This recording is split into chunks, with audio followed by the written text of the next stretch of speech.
বড় দুঃখ, আমি না মনে হয় আজকে রাতের ভিতরে মা হতে যাব, কিন্তু আমি মা হওয়ার পরে আমার সন্তানটা এতিম হবে, আমার সন্তানটা হলো বাবারা। ও দুনিয়ার মানুষেরা, আমি আমিনার বড় কষ্ট হয়, এই বাচ্চাটা বড় হয়ে যাবার পরে আমাকে যখন তারা বড় খবর নেবে, আমি আমিনা আর কোনো জবাব দিতে পারবো না। এটাই আমার কষ্ট, তাছাড়া কিছু না। ওই রাতের বেলা আল্লাহ জান্নাত থেকে 4 জন 5 জন অথবা 6 জন জান্নাতি রমণী মহিলা পাঠিয়েছিলেন। ওই রাতের বেলা ইহুদিরা বুঝতে বেরিয়েছিল যে মুসলমানদের নবী যে রাত্রে জন্ম নেবে, সেই রাতের বেলা মুসলমানদের নবীকে আমরা মেরে দেবো। ইতিহাস আমাদের জানা ভাই, ইতিহাস আমাদের জানা। শুধু একটাই জিজ্ঞাসা করা, একটাই প্রশ্ন করা হয়।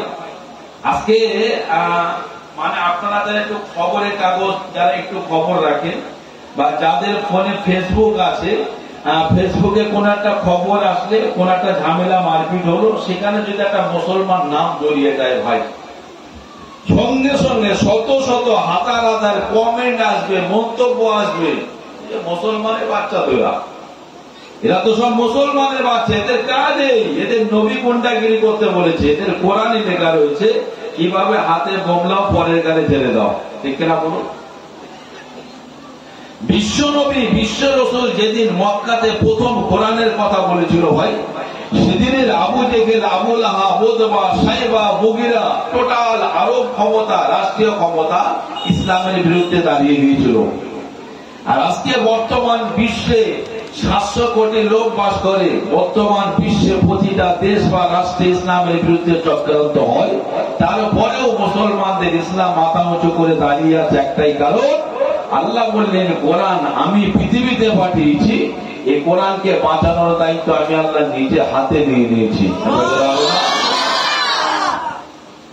এত হামলা হয়, এত আক্রমণ করা হয়, এত অ্যাটাক করা হয়, তারপরেও মুসলমানদের ইসলাম মাথা উঁচু করে দাঁড়িয়ে যায়। ওরা চেয়েছিল ওই কাফের বেঈমানরা চেয়েছিল কোরআনের আওয়াজ শরিয়াতের বাতিটাকে ফু দিয়ে নিভিয়ে দেবে। আল্লাহ বলছেন আল্লাহু মুতিম্মু নূরিহি ওয়ালাউ কারিহাল কাফিরুন, আমি আল্লাহ চাই, কাফেরদের খারাপ লাগবে ঠিকই, তবে আমি আল্লাহ চাই এই কোরআনের বাতিটা পুরো পৃথিবীময় করে দেবো। আরেক বছর হবে না? সব থেকে যে বিষয়টা, এই আমরা নবী দিবস করবো, জলসা করব, মসজিদ সুন্দর হবে, মার্বেল হবে, মুসলমানদের 2 চাকা আছে, 4 চাকা আছে, যাদের একটু টাকা আছে, গরম সহ্য না করতে পেরে এসি লাগিয়েছে, মুসলমানদের আর পোশাকের অভাব নেই, মুসলমানদের আর টাকা পয়সার অভাব নেই, মুসলমানদের আর খাওয়া দাওয়ার অভাব নেই। আমাদের সব থেকে যে বিষয়টা বড় অভাব হয়, সেটা আমাদের কোরআনের শিক্ষার অভাব, ইসলামিক কালচারের অভাব সংসারে ভাই। আমরা সেটা পারিনি বলে কপালেই কষ্ট, কপালেই কষ্ট। কেন জানেন? এই নবীর উম্মতেরা, ও জওয়ানেরা, যুবকেরা, আমার আল্লাহ কোরআনে জানিয়ে দিয়েছেন ওয়াতিলকাল আমসালু নাদরিবুহা লিন-নাস লাআল্লাহুম ইয়াতাফাক্কারুন। আমি আল্লাহ কোরআনটা মানুষের কাছে পাঠিয়েছি, তারা একটু ভাববে, কোরআন নিয়ে চিন্তা করবে, গবেষণা করবে, রিসার্চ করবে। এই কিছুদিন আগে ভাই আমি মাদ্রাসায় ক্লাস করাচ্ছিলাম, আয়াতে পড়াতে পড়াতে একটা আলাক শব্দটা এসেছে, আলাক শব্দ, আলাক শব্দ। তার সামনে ছেলে মেয়েরা রয়েছেন, আলাক শব্দের মানে হলো একটা রক্তের দলা। ওই গরু জবাই করার পরে, কোরবানি করার পরে রক্ত বার হলো, কিছুক্ষণ 2-5 মিনিট পরে ওই রক্তটা দলাটা এইভাবে হয়ে যায় না ভাই, এরকম দলাটা মানে রক্তকে আলাক বলা হয়। তবে বিষয়টা কি, মানে বড় ক্লাসের ছেলে মেয়েরা বসে আছে, আমি ওদের বলছি আল্লাহর কোরআনে আল্লাহ বলেছেন একজন মায়ের গর্ভে কিভাবে বাচ্চা জন্ম নেয়, সেই বিষয়টা আলোচনার প্রেক্ষাপটে আয়াতের ভিতরে এই আলাক শব্দটা এসেছে ভাই। বাবা মায়ের মিলনের ফলে বাবার 1 ফোঁটা নাপাক পানি, মায়ের 1 ফোঁটা নাপাক পানি মায়ের পেটের ভিতরে যায়। কোরআনের কথা বলছি ভাই, পরে আপনি বিজ্ঞানের সঙ্গে মিলিয়ে দেবেন। যাওয়ার পরে মায়ের এই গর্ভাশয় আরবিতে রেহেম বলা হয়, রেহেমের ভিতরে তীব্র গতিতে ঘটতে থাকে। দু ফোঁটা পানি ঘটতে ঘটতে অবশেষে দেখা যাবে একটা সময়কে এক ফোঁটা পানি নিস্তেজ হয়ে যাবে আর এক ফোঁটা পানি দাঁড়িয়ে যাবে। ওই নাপাক পানিটা কয়েকদিনের ভিতরে লাল রক্ত বরণ হবে, রক্ত টাইপের রং এসে যাবে, সাদা থেকে রক্তের রং পরিবর্তন হবে। তার কিছুদিন যাওয়ার পর একটা গোস্তের টুকরা হবে, এটাকে আরবিতে আলাগ বলা হয়। ওই গোস্তের ভিতর থেকে তার কিছুদিন পরে হাড় তৈরি হবে, হাড় আরবিতে যেটাকে এজামান বলা হয়। এবারে একটা শরীর তৈরি হতে হতে হতে হতে 6 মাসের ভিতরে টোটাল একটা বডি, একটা মানুষের বাচ্চা তৈরি হয়ে যাবে, আল্লাহ সৃষ্টি করে যাবে। তার ভিতরে আল্লাহ তারপরে রূপ দিয়ে দেবে। যুবক ভাই শোনো, আজকে তুমি ইউটিউবে সার্চ করবে, যে বাংলা ভাষাইতে ভয়েস সার্চ করবে যে কিভাবে মায়ের পেটে বাচ্চা তৈরি হয় বা সৃষ্টি হয়, দেখবেন আমি যে কোরআনের ব্যাখ্যা বলেছি, যে কোরআনে 1500 বছর আগে যে ব্যাখ্যাটা বলা হয়েছে, আর আজকের বিজ্ঞানীরা ওই একই ব্যাখ্যা, হুবহু একই ব্যাখ্যা বলে দিয়েছে। আরেকবার জোর হবে না ভাই বলুন। 1500 বছর আগে 1500 বছর আগে কারেন্ট আবিষ্কার হয়নি, 1500 বছর আগে ইনজেকশন দেওয়ার ব্যবস্থা ছিল না, 1500 বছর আগে আল্ট্রাসোনা বা এক্সরে করা বা ফটো করা এরকম কোন আবিষ্কার ছিল না। কোরআন যদি সত্য না হবে, আজকে মেশিন আবিষ্কার হওয়ার পরে সেই হুবহু কথাটা মেনে কিভাবে ভাই? সারা পৃথিবীর মানুষ আপনাকে সহ্য করতে পারবে না, একটাই কারণ, আপনার যে বইটা আছে বইটার নাম হলো কি? কোরআন। Being a Muslim, I am so proud because we have a book. There is no doubt on the book. আমরা গর্ববোধ করি, আমি নিজে মুসলমান, আমার গর্ব হয়। আমার ইহুদির ঘরে জন্ম না, আমার খ্রিস্টানের ঘরে জন্ম না, আমি কোন কোটিপতি কোন বেদিনের ঘরে আমার জন্ম নয়, আমার জন্ম, আমি মুসলমান। কেন? আমাদের একটা বই আছে, নাম তার হলো কোরআন। যে কোরআনের ভিতরে ভুল ত্রুটিত পরের কথা, যেখানে বিন্দু পরিমাণ সন্দেহের জায়গা নেই। আরেকবার জোরে হবে না? মিলিয়ে দেখেন না ভাই, পৃথিবীর সমস্ত কিছু আমরা পুরাতনকে ছেড়ে দিয়ে নতুনকে আঁকড়ে ধরি ভাই, বললেন না? আগেকার জমানায় বাড়ি হতো, পাশাপাশি ঘর, 5টা 6টা ঘর, 6টা ছেলে, পাশাপাশি 7টা ঘর, একটা বুড়ো বুড়ি থাকবে, আর পাশাপাশি একটা ছেলে বিয়ে করে থাকবে, আর লাস্টে সিঁড়ির ঘর, মাঝখানে লম্বা বারান্দা। এখন ওই টাইপের বাড়ি করবেন ভাই, আপনার ছেলে ক্লাস 5 বলবো আব্বা প্রাইমারি স্কুল হবে নাকি? ঠিক কিনা বলুন? 30 বছর আগে 40 বছর আগে যে বাড়িটা হাই ফাই বাড়ি ছিল, আজকে সে পুরাতন হয়ে গেছে। এক একটা সময় এক একটা সিনেমার গান হিট হয়, ছেলে বুড়ো বাচ্চা কাচ্চা সবাই বলে 3 বছর আগে কাঁচা বাদাম মাথা খারাপ করতে নি ভাই। কিন্তু এখন যদি কেউ কাঁচা বাদাম গান গায়, বাড়িতে একজন বলবে এই বাসি জিনিস কতদিন চালাবে? দেখতে না বলুন। আপনার বয়স আজকে 60 বছর, আপনি 20 বছর বয়স থেকে 5 ওয়াক্ত নামাজ পড়ছেন, 20 বছর বয়স থেকে 5 ওয়াক্ত নামাজ পড়ছেন, তার টোটাল আপনি 5 ওয়াক্ত নামাজ পড়ছেন, টোটাল 40 বছর হয়। বোঝাতে পারলাম? 40 বছর আগে মসজিদে এসে এই মাগরিবের সময় ইমামের পিছনে দাঁড়িয়ে যে আলহামদুলিল্লাহ সূরা শুনেছিলেন, আর আজকের মাগরিবের সময় সেই মোটামুটি ইমাম সাহেবের পিছনে প্রথম রাকাতে ইমাম সাহেব সেই আলহামদুলিল্লাহ সূরা বলেছে ভাই, একটা বার বলুন তো ভাই, পুরাতন মনে হয়েছে? হয়নি। এটাই কোরআনের সব থেকে বড় বৈশিষ্ট্য।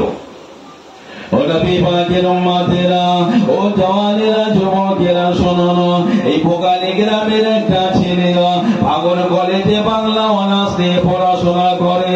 ওই ছেলেটার কাছে আমি 500 পাতার বাংলা বই দিয়ে যাব, হুবহু মুখস্থ করার জন্য। পারবে না মাত্র 500 পাতা।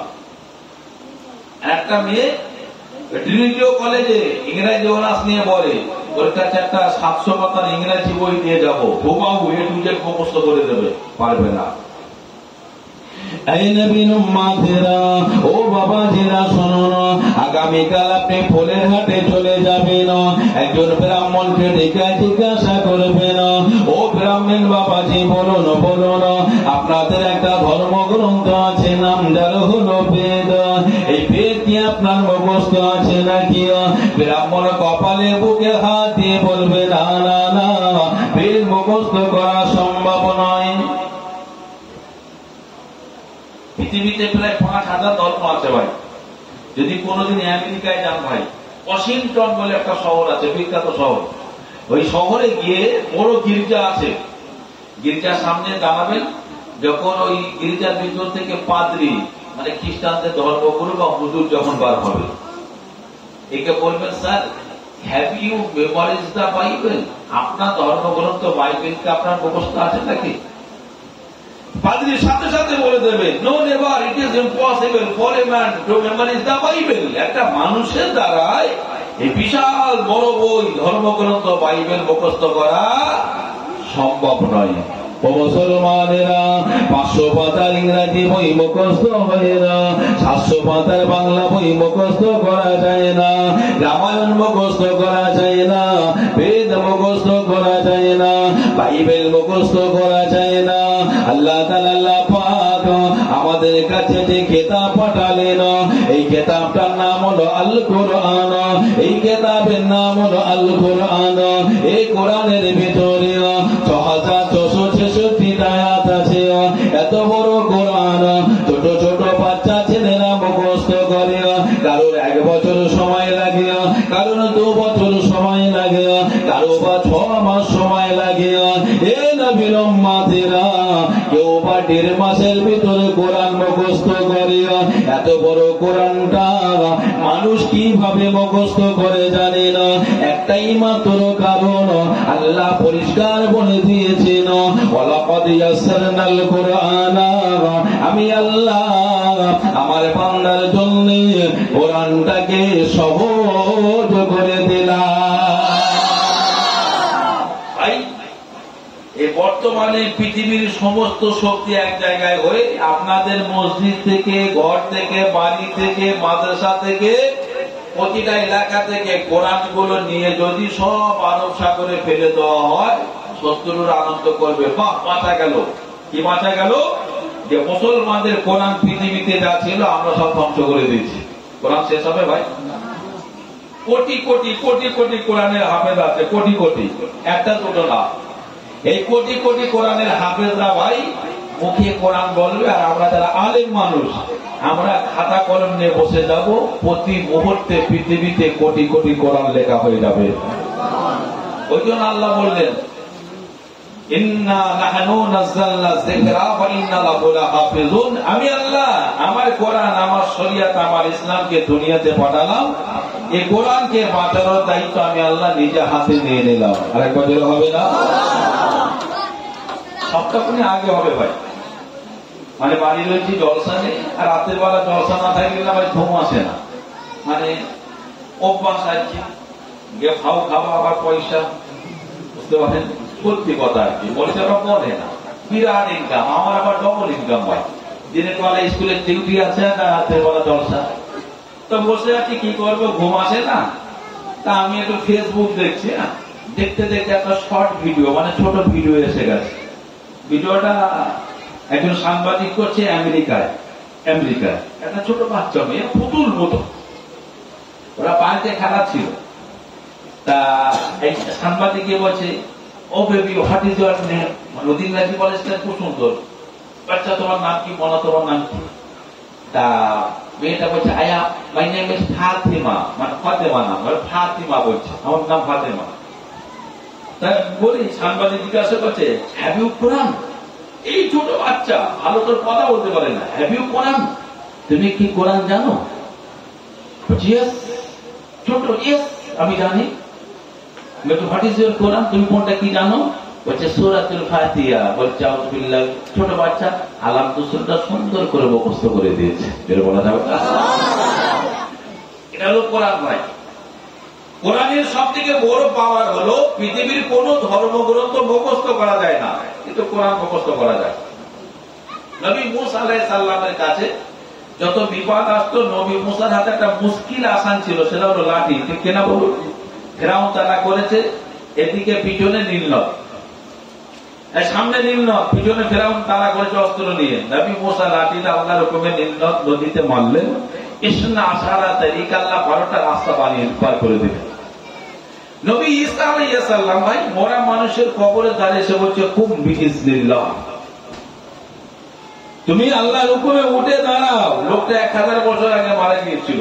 নবী ঈসার কথা শুনে আল্লাহর হুকুমে ওই মরা মানুষটা কবর থেকে উঠে নবী ঈসার সঙ্গে কথা বলে আবার কবরে ঢুকে গেল। নবী ঈসার মুজিজা, অলৌকিক ক্ষমতা। আমার আল্লাহ আমাদের নবীকে এরকম ক্ষমতা পাওয়ার হাজার হাজার দিয়েছিল, তবে সব থেকে বিশ্ব নবীর বড় পাওয়ার মুজিজা ছিল আল কোরআন। রেগুলার আমরা তো ভাই বাঙালি বা কম বেশি আমরা একটু ইংরাজি জানি আর বাংলা জানি বা হিন্দি জানি, এর বেশি তো জানি না। কিন্তু যারা একটু আরবি জানি, যারা Arabic news channel Al Jazeera থেকে শুরু করে যে সমস্ত নিউজ চ্যানেল গুলো আছে আরবিতে সুন্দর সুন্দর করে দেখা হয়, এই আমাদের ভারতবর্ষে যারা কোরআনের দুশ্মনী করে এরা সব মূর্খ লোক বেশিরভাগ। বুঝতে পারলাম ভাই? গরুর পেশাবকে যারা শরবত মনে করে খায়, যাকে খুব শিক্ষিত লোক বলে মনে হয়, কোনদিন না। ওরা কোরআনের বিরুদ্ধে গালিগালাজ করে।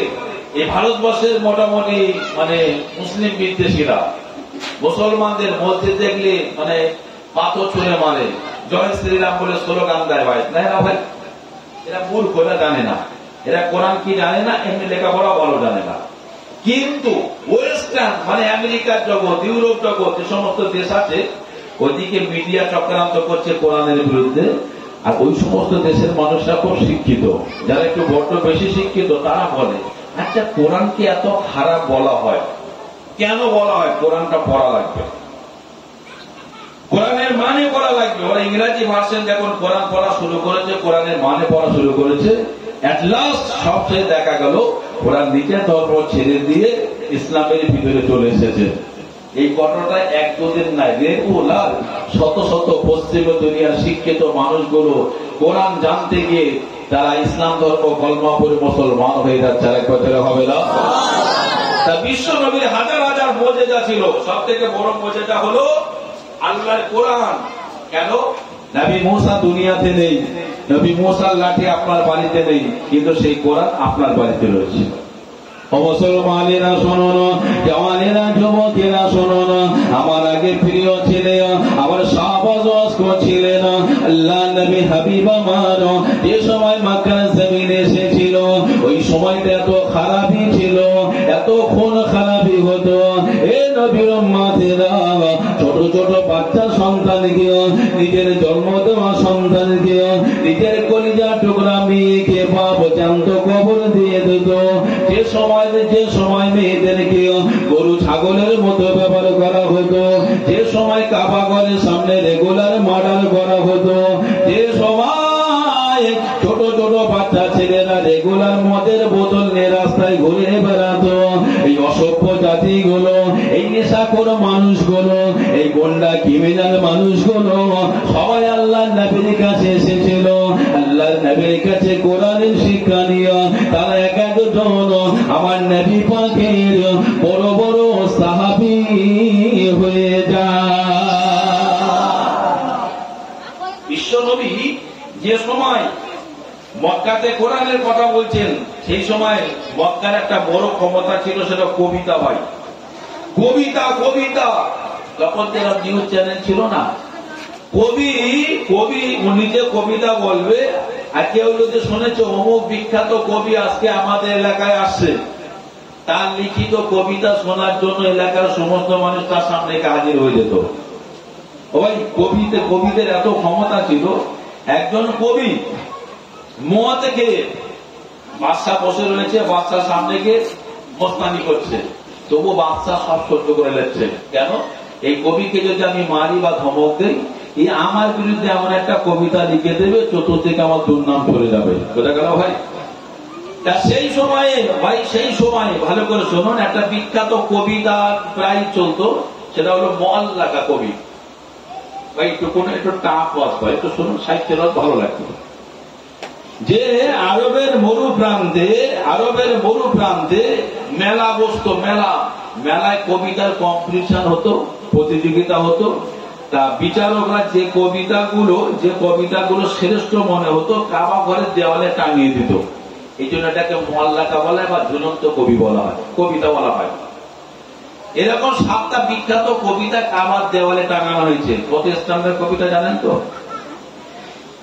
যখন এই কবিতার বিশাল সম্মান, বিশাল সম্মান, আর নিচে ফাঁকা জায়গা রাখা হতো, পাশে কলমের কালি দেওয়া থাকতো যে কবিতা সম্পর্কে তুমি দুটো কথা বলে যাও। যারা কবি মানুষ তারা বলতো তো আচ্ছা সেই মাঝে বিশাল ব্যাপার। আমার নবী পাকের সাহাবী, আমার নবী পাকের একজন সাহাবী, এই সাহাবীর মল লেখা 7টা কবিতা টাঙানো আছে। উনি একটা ছোট্ট কাগজের উপরে বা পশুর ছাঁটাই করা ছাদের উপরে আল্লাহ কোরআন একটা সূরা লিখে দিয়েছে, ইন্না আতাইনাকাল কাউসার ফাসাল্লি লিরাব্বিকা ওয়ানহার ইন্না শানিয়াকা হুয়াল আবতার। কটা আয়াত আছে ভাই? ইন্না আতাইনা কটা আয়াত আছে? সূরা কাউসারে 3টে আয়াত আছে, আর প্রতিটা আয়াতের শেষে র রয়েছে। ইন্না আতাইনাকাল কাউসার র আছে,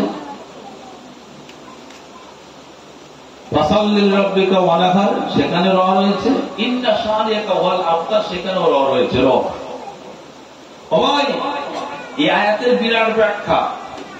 পরের দিন রাতের বেলা আমার নবী পাকের সাহাবী কোরআনের আয়াতটা লিখে ওখানে দিয়ে চলে এসেছে। সেই জমানায় একজন বিখ্যাত কবি ছিল, ওই কবিটার নাম ছিল লাবিদ। ও ভাইরা বাবা ছিরা, উনি কাবাগরের পায়ে দিয়ে যাচ্ছিলেন, 7টা কবিতা টাঙানো আছে, তার পাশে একটা 3 লাইনের 3টে আয়াত, 3টে টুকরা, 3টে চরণের একটা কবিতা। ইন্না আতাইনাকাল কাউসার ফাসাল্লি লিরাব্বিকা ওয়ানহার ইন্না শানিয়াকা হুয়াল আবতার। লাবিদ বিন রাবিয়া দাঁড়িয়ে গেলেন, আরবের বিখ্যাত কবি দাঁড়িয়ে গেলেন, কবি সম্রাট দাঁড়িয়ে গিয়ে ওদের হাতে কলম নিলেন, দাওয়াতে কালি লাগিয়ে নিলেন। ওই ইন্না আতাইনাকাল কাউসার, এই সূরা কাউসারের নিচে লাবিদ বিন রাবিয়া লিখে দিলেন, হাযা লাইসা কালামুল বাশার, এটা কোনদিন মানুষের কথা না, এই কবিতাটা হলো পৃথিবীর সৃষ্টিকর্তার লেখা কবিতা। বুঝতে পারলেন ভাই? যে জমানায় কবিতা এডুকেশন নিয়ে বড়াই চলতো, সেই জমানায় এই ইন্না আতাইনা কবিতা লেখা থেকে জগৎ বিখ্যাত কবিরা কেঁপে উঠেছিল। ভাই, আপনাদের একটা কথা জিজ্ঞাসা করি, বলুন তো কোরআন শরীফ কবিতা না গদ্য? ওই বাংলা বই করলে একটা পদ্য থাকে, তারপর একটা গদ্য, একটা গদ্য থাকে, তারপর একটা পদ্য থাকে। তো তা কোরআন পদ্য না গদ্য বলতে পারবে? হ্যাঁ, পদ্য। তাই যদি আপনি পদ্য বলেন তাহলে আমি আয়াত পড়তে শুনুন। ইন্নাল্লাযীনা কাফারু সাওয়াউন আলাইহিম আনযারতাহুম আম লাম তুনযিরহুম লা ইউমিনুন ফাতাবাল্লাহু আলা কুলুবিহিম ওয়া লা সামিইহিম ওয়া লা আবসারিহিম গিশাওয়া ওয়া লাহুম আযাবুন আযীম। এটা শুনে তো মনে হচ্ছে গদ্য। এই দারুণ বুদ্ধিরা ইন্না আতাইনা লাস্টে শব্দ মিলে গেছে বলে কবিতা বলে দিয়েছেন, কিন্তু এইগুলো কিরম লাগছে? আজও পর্যন্ত বড় বড় বুদ্ধিজীবীরা, মানে আহলুল লুগাত, আরবের বড় বড় সাহিত্যিকরা ভেবে পাচ্ছে না কোরআন পদ্য না গদ্য। তবে লাস্ট পর্যন্ত বলছে না পদ্য আর গদ্য দুটো মিলে কোরআন। একবার চলে বলা যাবে না সবাই? এই কোরআনের আওয়াজ কত মারাত্মক ছিল জানেন? আবু জাহেল, মক্কার আবু জাহেল জানেন তো ভাই? আচ্ছা ভাই, নবীর জমানায় আবু জেহেল একটা ছিল, এখন বেড়েছে না কমেছে বলে? অনেক অনেক পাড়াই এলাকায় আছে।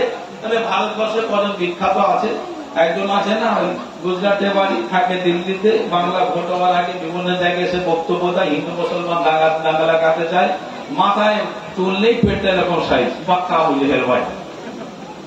বুঝতে পারেন না ভাই? আবু জাহেল চরম আওয়াজ দিয়েছিল, কি আওয়াজ? এই কোরআনের আওয়াজ বন্ধ করতেই হবে, না হলে আমার নেতৃত্ব, আমার প্রধানমন্ত্রী, আমার প্রেসিডেন্সি সব শেষ হয়ে যাবে। ব্যাপক হারে ওই প্রথম আবু জাহেল কি বলেছিল জানেন? প্রথম আওয়াজ দিয়েছিল, মক্কাবাসীরা শুনে নাও, আমি তোমাদের সরদার, আমি তোমাদের নেতা। আমার ভাইপো লিডার হওয়ার জন্য, আমার ভাইপো নেতা হওয়ার জন্য এতগুলো নতুন ধর্মের কথা বলে আমার ভাইপো নবী টবি কিচ্ছু না, নিজে বড় নেতা হবে বলে, এই মক্কার ক্ষমতা দখল করবে বলে মিথ্যার একটা আশ্রয় নিয়েছে। লোক বলছে এত সুন্দর কথা বলে, কি সুন্দর কথা বলে তোদের জানিস। এবার ভাইকো পৃথিবীতে আসার আগে তার বাপ মরে গেছে। ভাইকো এমন জিনিস, তার বাপ ওই সন্তানের মুখ দেখবে না বলে আগে থেকে মারা গেছে। বোঝা গেল ভাই, বিরোধিতা করতে হবে ভাই। 6 বছর বয়সের মা মারা গেছে, 8 বছর বয়সে দাদু মারা গেছে। জীবনে কোন স্কুলে দেয়নি, কোন বিদ্যালয়ে দেয়নি, কোন শিক্ষকের কাছে দেয়নি। ভাইপো নিজের সই পর্যন্ত করতে পারে না। এই লোকটা কি করে ভালো হয়? ও মুসলমানেরা শুনো, কিছু মক্কার মানুষেরা আবু জেহেলের কাছে গিয়ে বলে, সারেদারা আপনি তো তাকে মূর্খ বলে না, আপনি তাকে অশিক্ষিত বলে না, সে কোনোদিন স্কুলে যাই না, সে কোনোদিন মাদ্রাসায় যাই না, সে ভালো করে সই করতে পারে না। তবে সেই মুহাম্মদ বলে দিয়েছে, ইন্না কাইনাকাল কাউসারা ফাসাল্লি লিরাব্বিকা ওয়ানহার ইন্না শানিয়াকা হুয়াল আবতার। লেখাপড়া জানা না মানুষটা, স্কুলে যাওয়া না যাওয়া মানুষটা, সই না করতে পারা মানুষটা এত সুন্দর কথা কি করে বলে? শুধু তাই নয়, আমাদের কবি সম্রাট লাবিদ বিন রাবিয়া সে নিজে লিখে দিয়েছে, হাযা লাইসা কালামুল বাশারা, এটা কোন মানুষের দ্বারা লেখা সম্ভব নয়। ও ভাইরা বাবাজিরা, আবু জেহেল এত রাগা লেগে গেছে, তখন আবু জেহেল জানিয়ে দেয়, তোরা মনে জানিস নি আমার ভাইপো একজন নিজে কবি হয়ে গিয়েছে। যে আবু জেহেল এতদিন বলছিল ভাইপো লেখা পড়া জানে না, আর সেই ভাইপো কি হয়ে গেছে? কবি হয়ে গেছে। রাগের মুখে বিরোধিতা করতে করতে সত্য কথা বেরিয়ে যায়। আমাদের গ্রামের একটা ঘটনা বলি ভাই, একটা বাড়ির ঘটনা, যেন এই খবর যেন ওই দিকে না যায় ভাই। শাশুড়ি আর বৌমা ঝগড়া হচ্ছে, শাশুড়ি বৌমা। বৌমাটা শিক্ষিত, গ্র্যাজুয়েশন কমপ্লিট, বাবা মা ভালো, তার বাবা ভালো, ফ্যামিলির রুচি ভালো, শিক্ষা ভালো। আর এই যে শাশুড়িটা না, ওই যে পুরো একদম তেজর টাইপের। ঝগড়া তো সকালবেলা, শাশুড়ি বৌমার গান দিচ্ছে তুই উই, একটা গান। তা বৌমা কিছু না বলছো তুমিও, তোমার ওই গান।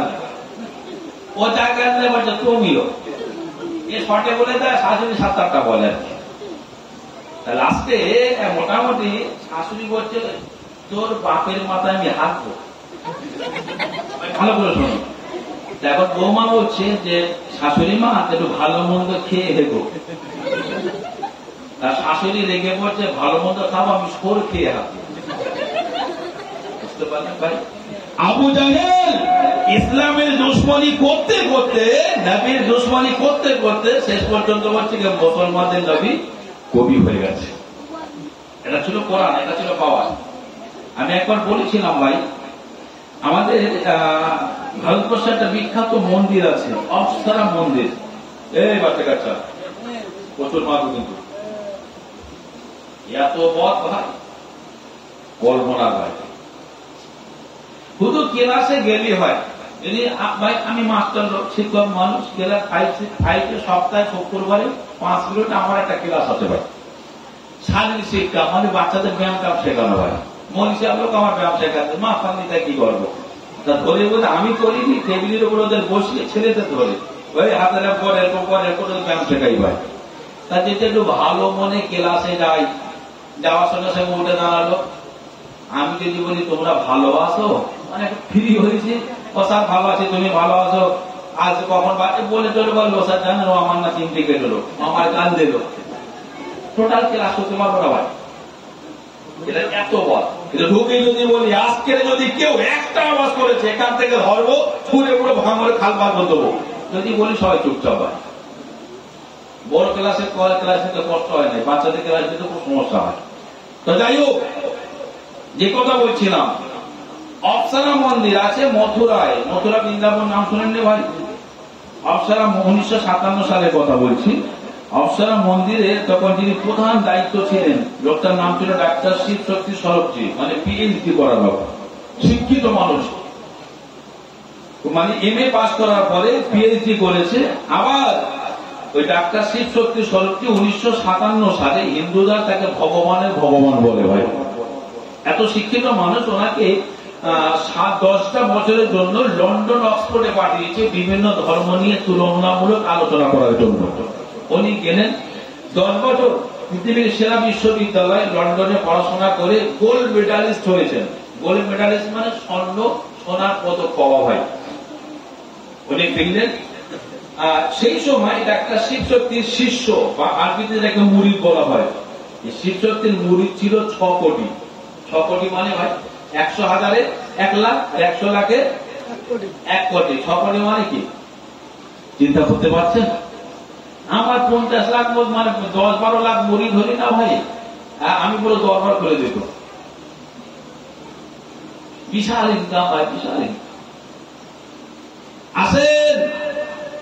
উনি 10 বছর পরে লন্ডন থেকে গোল্ড মেডালিস্ট স্বর্ণ পদক নিয়ে ফিরলেন। ওনাকে সংবর্ধনা দেওয়ার জন্য বিশাল বড় স্টেজ করা হলো, আর 300 বিঘের মাঠের একটা অংশ বিরাট জোরে প্যান্ডেল করা হলো, মাইক লাগানো হলো। উনি স্টেজে আসলেন। মথুরা বৃন্দাবনের মন্দির কমিটির যুবক ছেলেরা ওনার হাতে বিশাল বড় একটা বড় ফুলের মালা দিয়ে দিলেন, হাতে কয়েক কোটি টাকার পুরস্কার চেক হাতে দিয়ে দিলেন। দেওয়ার পরে সামনে সব ব্রাহ্মণ সাধু বাবারা বসে রয়েছে, ভক্তরা বসে রয়েছে। হঠাৎ করে একজন মাঝখান থেকে প্রশ্ন করছে, আপনি লন্ডন বিশ্ববিদ্যালয়ে বিভিন্ন ধর্ম নিয়ে গবেষণা করলেন, বিভিন্ন ধর্ম নিয়ে রিসার্চ করলেন। ও ডাক্তার শিব বলুন, আপনার কাছে কোন ধর্মটা শ্রেষ্ঠ মনে হয়েছে? সবথেকে ভালো মনে হয়েছে কোনটা? একটা শিব চেয়ারে বসেছিল, সিংহাসনে মুহূর্তে দাঁড়ালেন, মাইক্রোফোনটা খুলে হাতে নিয়েছে, দিয়ে সবাইকে ডাক দিলেন। ও মথুরা বৃন্দাবনের আমার হিন্দু ভাই বোনেরা শুনে নেন, আমি ডাক্তার শিব শক্তি সর্বজয় লন্ডন বিশ্ববিদ্যালয় আমি বিভিন্ন ধর্ম নিয়ে গবেষণা করলাম, বিভিন্ন ধর্মগ্রন্থ নিয়ে পড়াশোনা করেছি। আমি রামায়ণ পড়েছি, আমি মহাভারত পড়েছি, আমি বেদ পড়েছি, আমি বাইবেল পড়েছি, আমি নিউ টেস্টামেন্ট পড়েছি, আমি ওল্ড টেস্টামেন্ট পড়েছি। আমি লন্ডন বিশ্ববিদ্যালয়তে আমি পড়াশোনা করে গোল্ড মেডালিস্ট স্বর্ণ পদক প্রাপ্ত হয়েছি। তবে ভারতবাসীরা শুনে নেন, আমি ডাক্তার শিবের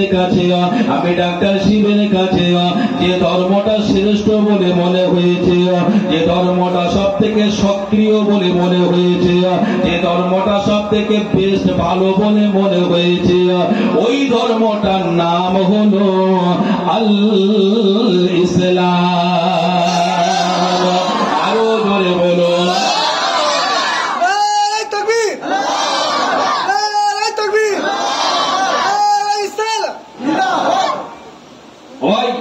আল্লাহ কোরআনে বলছেন ইন্না দীনা ইনদাল্লাহিল ইসলাম, আল্লাহ দরবারে মনোনীত ধর্মের নাম ইসলাম। ভাই যদি ইসলামটা ধর্ম বলে সাইড করবেন না ভাই। ইসলাম মানে হলো রাতের বেলা বিবি, সকালবেলা ছেলে মেয়ে, অফিস আদালত, মাঠ ঘাট, মসজিদ থেকে বাথরুম, সব জায়গায় আপনি যে কাজটা করবেন, যে সিস্টেমের উপরে করলে আপনি নিজে ভালো থাকবেন, আপনার সমাজ ভালো থাকবে, মৃত্যুর পরে আপনিও শান্তি পাবেন, এই টোটাল সিস্টেমটাকে বলা হচ্ছে ইসলাম। হয় ইসলাম কিন্তু ধর্ম না। ধর্ম মানে পুজো করো, ধর্ম মানে নামাজ পড়ো, ধর্ম মানে রোজা করো, ধর্ম মানে বলি করো, ধর্ম মানে কুরবানি করো, এটার নাম শুধু ইসলাম না ভাই। ইসলাম মানে হলো জীবনের প্রতিটা মুহূর্তে যে কাজটা করবেন সেটা শরিয়াত অনুযায়ী হওয়া, এটাকে বলে ইসলাম। এটাকে মান্য করে চলার নাম বলা হয় ইবাদত। ইবাদত মানে শুধু মসজিদে বসে আল্লাহ আল্লাহ করা না ভাই। আমার সমাজ তো মানি না, উল্টো। এই যুবক যারা বসে রয়েছে না ভাই, সন্ধ্যের পরে 7টা-8টা দেখো বটতলার কাছে বসে ফোনের হাতে এটা আনি ভাই, এইটা আসলে না ভাই, এরা বলে না ভাই পাগল, সব পাগল না কিছু বলে, সব পাক্কা একটা পাগল। ভাই করে জীবনটাকে শেষ করে পালালো। এরা সারা বছর মসজিদে যাবে না, হারাম হালাল বাদ বিচার করবে না, জুম্মার নামাজ পর্যন্ত ভালো করে পড়বে না, 10:30টার সময় রাস্তায় বসে থাকবে, মেয়েরা গেলে হাই বেবি সুইটি বলে ফোন নাম্বার চেষ্টা করবে, আর অর্ধান গর্দান করে সময় কাটাবে। আর সবে বেলাতে রাত্রের বেলা মসজিদের ফাঁস কাতারে গিয়ে হো করে কাজ ভাবলাম আমার জান্নাতে দাও, আল্লাহ বলতে চাই পুরো রেডি করে গেছে। সহজ ভাই, জীবনের প্রতিটা মুহূর্তে শরিয়াত অনুযায়ী চলার নাম মুসলমান। আর এই টোটাল সিস্টেমটাকে বলা হয় ইসলাম। ভাই ডাক্তার শিব যেই বলেছে ইসলাম ধর্ম শ্রেষ্ঠ, ইসলাম ধর্ম মহান। ভাই দেখা গেল যে ম্যানেজিং কমিটির লোক আর সামনে লক্ষ লক্ষ লোক যারা বসেছিল মুখটা সব একটুকুনি হয়ে গেছে। কেন বলুন তো ভাই? এ চাষাগা ভালো বলেছ না, সহ্য করা যায়? সাথে সাথে কজন জওয়ান যুবক ছিল, চোখ তাদের লাল। ভাই কমিটির ছেলেরা এসে বলছে ডাক্তার শিব আপনার ব্রেন ঠিক আছে? বলছে পুরো conscious, I am in now full sensitive, আমি পুরো সচেতন অবস্থায় আছি। বলছে বলুন আমার বলা ভুল হয়েছে। তার মানে বলছে আপনি অন্য ধর্মের কথা বলুন, ইহুদির কথা বলুন, খ্রিস্টানের কথা বলুন, জৈনের কথা বলুন, বৌদ্ধের কথা বলুন, গরিব পুলিশের চাচাটা কথা বললে কেন? বলছে যদি না বলি, আমি যেটা বলেছি এটা ঠিক, আমি যদি অন্যায় স্বীকার না করি, খুব কঠিন খবর আছে। কি খবর? বলছে মথুরা বৃন্দাবনে মন্দিরে জীবনে ঢুকতে দেবো না। এই 6 কোটি মানুষের ভক্ত যে শিষ্য যে প্রণামী যে টাকা আছে, একটা টাকা পাবে না। বলছে তারপর হলো এই মথুরা বৃন্দাবনের চত্বরে আপনি বাস করতে পারবেন না। বলছে তারপর? আচ্ছা আরো অনেক কিছু। মানে বুঝতে পারলেন ভাই? আরো অনেক কিছু মানে বুঝতে পারলেন? ও ভাইরা বাবাজিরা, ওই সময় একটা শিব বলেছিলেন এই মথুরা বৃন্দাবনের জওয়ানেরা যুবকেরা একটা ভালো কথা শুনে নেওয়া, তোমরা আমাকে হুমকি দাও, আমার টাকা পয়সা কেড়ে নেওয়া হবে, ওই মন্দিরের ভিতরে আমি যেতে পারবো না, ওই সমস্ত প্রণামী আমি পাবো না। তবে শুনে নাও, জেনে নাও, আমি মারা যাব, আমাকে তোমরা মার্ডার করে দেবে, আমাকে তোমরা কতল করে দেবে, আমি মারা যাব। তবু সত্য কথা, ইসলামকে যে শ্রেষ্ঠ বলেছি তার থেকে আমি যারা পরিমাণ পিছপা হব না।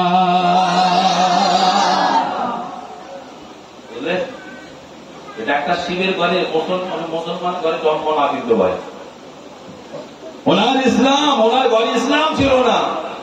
তিনি মুসলমানদের ইসলাম সম্পর্কে এত হুমকির মাঝখানে দাঁড়িয়ে ইসলামকে শ্রেষ্ঠ বলছে কিসের মাধ্যমে ভাই? সেটা হলো কোরআন শরীফ। ওই কেন আপনার ধর্ম শ্রেষ্ঠ জানেন? আসসালামু আলাইকুম আমরা কেউ বলি আসসালামু আলাইকুম, এটা নিয়ে একটু ভাববেন। দুই বন্ধু একসঙ্গে পড়াশোনা করেছে, বিয়ের পরের দিনে বন্ধুকে দাওয়াত করা হয়েছে, বন্ধু এসেছে, এসে দেখে ওরা স্বামী স্ত্রী সকাল 9টার সময় সাজগোজ করে দুটো চেয়ারে মানে অলিমা মানে বউ বাড়িতে দিন বসে আছে। বন্ধুটা একটা বিরাট বড় উপহার নিয়ে এসে বলছে আসসালামু আলাইকুম, মানে তোমাদের উপর আল্লাহ শান্তি রহমত বর্ষণ হোক, মানে আর তোমাদের উপর শান্তি বর্ষণ হোক মানে এর অর্থ হলো তোমাদের বৈবাহিক জীবন, তোমাদের দাম্পত্য জীবন, তোমাদের সাংসারিক জীবন শান্তিতে চলুক। আর একটা বন্ধু আসলো, গুড মর্নিং, শুভ সকালে। হ্যাঁ গুড মর্নিং, তো কিছু মাল এনেছো ভালো মন্দ খেয়ে 256 জিবি পুরো লোড করে নিলে বাড়ি চলে যাবে, তাই তো ভাই? এই তো ব্যবস্থা। গুড মর্নিং ভালো। তারপরে মাস্টারের পরে এই বন্ধুটাকে ফোন করেছে যে মানে গুড মর্নিং বলে এই যে সালাম দিয়েছিল যে ভাই সকালবেলা শিখে চলে আমার আব্বার অবস্থা খারাপ। তো এই এসে দেখছে ওর আব্বাস সাকরাতুল মউত মানে মৃত্যুর জাকানদারি শুরু হয়ে গেছে। এই এসে দেখছে ওর মা কাঁদছে, এই ছেলেটা কাঁদছে, নতুন বউটা চোখে হালকা পানি আর অতটা মায়া মহব্বত আসেনি। তখন এই সময় আসসালামু আলাইকুম, আসসালামু আলাইকুম, তোমাদের উপরে শান্তি বর্ষিত হোক, মানে তোমার বাপের উপর শান্তি হোক, মানে কি তোমার বাপের মৃত্যুটা আসান সহজ হয়ে যাবে, যাতে কষ্ট কম পায়। তোমাদের উপর শান্তি হোক মানে কি তোমার মায়ের উপর শান্তি হোক, মানে সে সদ্য স্বামী হারা হচ্ছে, সে যেন শোকের উপরে সবর করতে পারে। তুমিও ছিলে, তুমিও যেন সবর করতে পারো। এইটাই হলো আসসালামু আলাইকুম, তাই না ভাই? আর সেই বন্ধু এসে বলছে গুড মর্নিং, সকালে এসেছো, বলে বাপ বলে যাচ্ছে গুড মর্নিং, বেরো খেলতে। ইসলাম কেমন শ্রেষ্ঠ বোঝা গেল ভাই? ইসলামকে জানা লাগবে, বোঝা লাগবে, ভাবনা করা লাগবে ভাই। আবেগে চলার নাম ইসলাম নয়। ইসলামকে চিন্তামূলক গবেষণামূলক ভাবে নিজের জীবনে বাস্তবায়িত করার নাম হলো ইসলাম। জানেন আপনার নবী আপনার রাসূল এই সুন্দর সিস্টেমটা পৃথিবীটাকে বাস্তবায়ন করতে গিয়ে রাসূলুল্লাহ মক্কা জিন্দেগিতে রাতের বেলা ভালো করে ঘুমাতে পারেনি ভাই। আমার সাহাবা লস করছিল তায়েফের ময়দানে রাসূলুল্লাহকে মেরে বেহুশ করে দেওয়া হলো, রক্তে লাল হয়ে গেল, সাদা জামা ফর্সা নবী ভাই। নবী কেমন দেখতে? এই চুল মানে পুরোটা হালকা জোড়া ছিল, মাথার চুল সামান্য সেলাই কোকড়ানো ছিল। ও ভাই, যে নবী কখনো মনে হয়নি নবী পেটে, আবার কখনো মনে হয়নি নবী অগাধ লম্বা। 1 লাখ লোকের মানুষ মাঝখানের সামনে নবী দাঁড়িয়ে থাকলে সবাই নবীর মুখটা দেখতে পেত। বলা যাবে না? ওই নবীর কোন মেয়ে ছিল না, মুনি ছিল না, একেবারে সুন্দর একটা মানে ফিটনেস বডি। নবী যখন ইন্তেকাল করছেন 2 বা 3টে দাড়ি অথবা চুল পেকেছিল।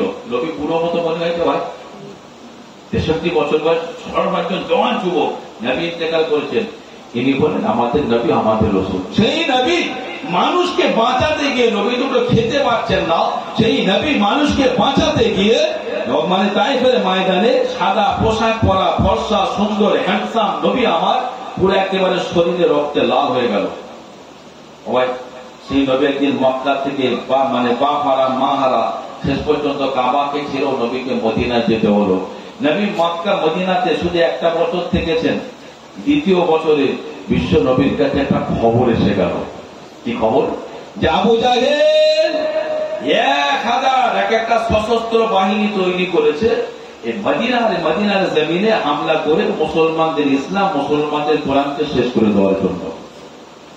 বলুন, রাসূলুল্লাহ সন্ধ্যাবেলা মাগরিবের নামাজ থেকে খবর পেয়েছেন, ভাঙাচোরা মসজিদ, মসজিদে নববী, নিচে বালি দেখা যাচ্ছে, ধুলো দেখা যাচ্ছে। আমার রাসূল ওই মদিনার মসজিদে পায়চারি করছেন, হাতে মাত্র শুধু 313 জনের মতো। ওরা আসছে 1000-এরও বেশি। ওরা আসছে, ওদের ঘোড়া রয়েছে, অস্ত্র রয়েছে। মুসলমানদের খাওয়া হয় না, ঘোড়া তো দূরের কথা, পায়ের জুতো পর্যন্ত নেই, অস্ত্র নেই, কি হবে? কেন নবী পেরেশান জানেন? নবী মুসা আলাইহিস সালামের উম্মত। মনে পড়ে ভাই যে পৃথিবীর মধ্যে যত নবীর উম্মত ছিল সবথেকে চিটিংবাজ উম্মত ছিল নবী মুসা আলাইহিস সালামের উম্মত ভাই। ফেরাউন ওদের আতুর ঘরে ছেলে সন্তান হলে জবাই করে দিত, মনে আছে ইতিহাস ভাই? তাদের ভিতর থেকে আল্লাহ নবীকে মুসাকে দুনিয়া পাঠালেন, তাদের ভিতর থেকে নবীকে নেতা বানালেন, মিশরের ক্ষমতা হাতে দিলেন, ফেরাউন বাহিনীকে ডুবিয়ে মারলেন। এই নবী মুসার উম্মতের এরা বলছো নবী মুসা কখন নামাজ পড়বো, কখন ওযু করবো, কখন মাঠে যাবো, কখন চাষ করবো, কখন রান্না করবো, কখন আল্লাহ আল্লাহ করবো। এক কাজ করো, তোমার আল্লাহ বলো মাঠে মাঠে যেতে পারবো না, আকাশ থেকে খাবার পাঠান। আল্লাহ মান্না সালা জান্নাতে খাবারও পাঠাতো। অথচ এই উম্মত একদিন আল্লাহ পাক নবী মুসাকে বলেছে, নবী মুসা তুমি তোমার উম্মতকে নিয়ে মিশর থেকে পার হয়ে ফাঁকা ময়দান, মরুভূমির ময়দান, এই ময়দানটার নাম হলো ময়দানের তিঘি, পাশে আছে সিরিয়া ময়দান, ওই সিরিয়াতে গিয়ে একটু জিহাদ করো, যুদ্ধ করো। শুধু এই কথা বলেছিল। এরা বলছে যাবো, আজ যাবো, কাল যাবো বলতে বলতে একদিন এরাই বলেছিল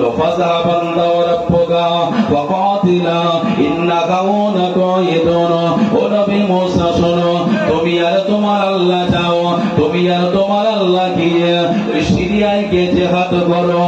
ইন্না কাউনা কাইদুন, আমরা এখানে বসে থাকলাম। চিন্তা করো, যাদের এত কিছু দেওয়া হলো অথচ তাদের নবীকে এই কথা বলা হচ্ছে। আর বদরের ময়দানে ভাই, বদরের যুদ্ধে রাসূলুল্লাহ কাল আগামীকাল জীবনের প্রথম জিহাদের ময়দানে যাবে। আর সাহাবীরা দেখছে রাসূলুল্লাহ মসজিদের ভিতরে এরকম মোটামুটি পেরেশান হয়ে ঘটছে।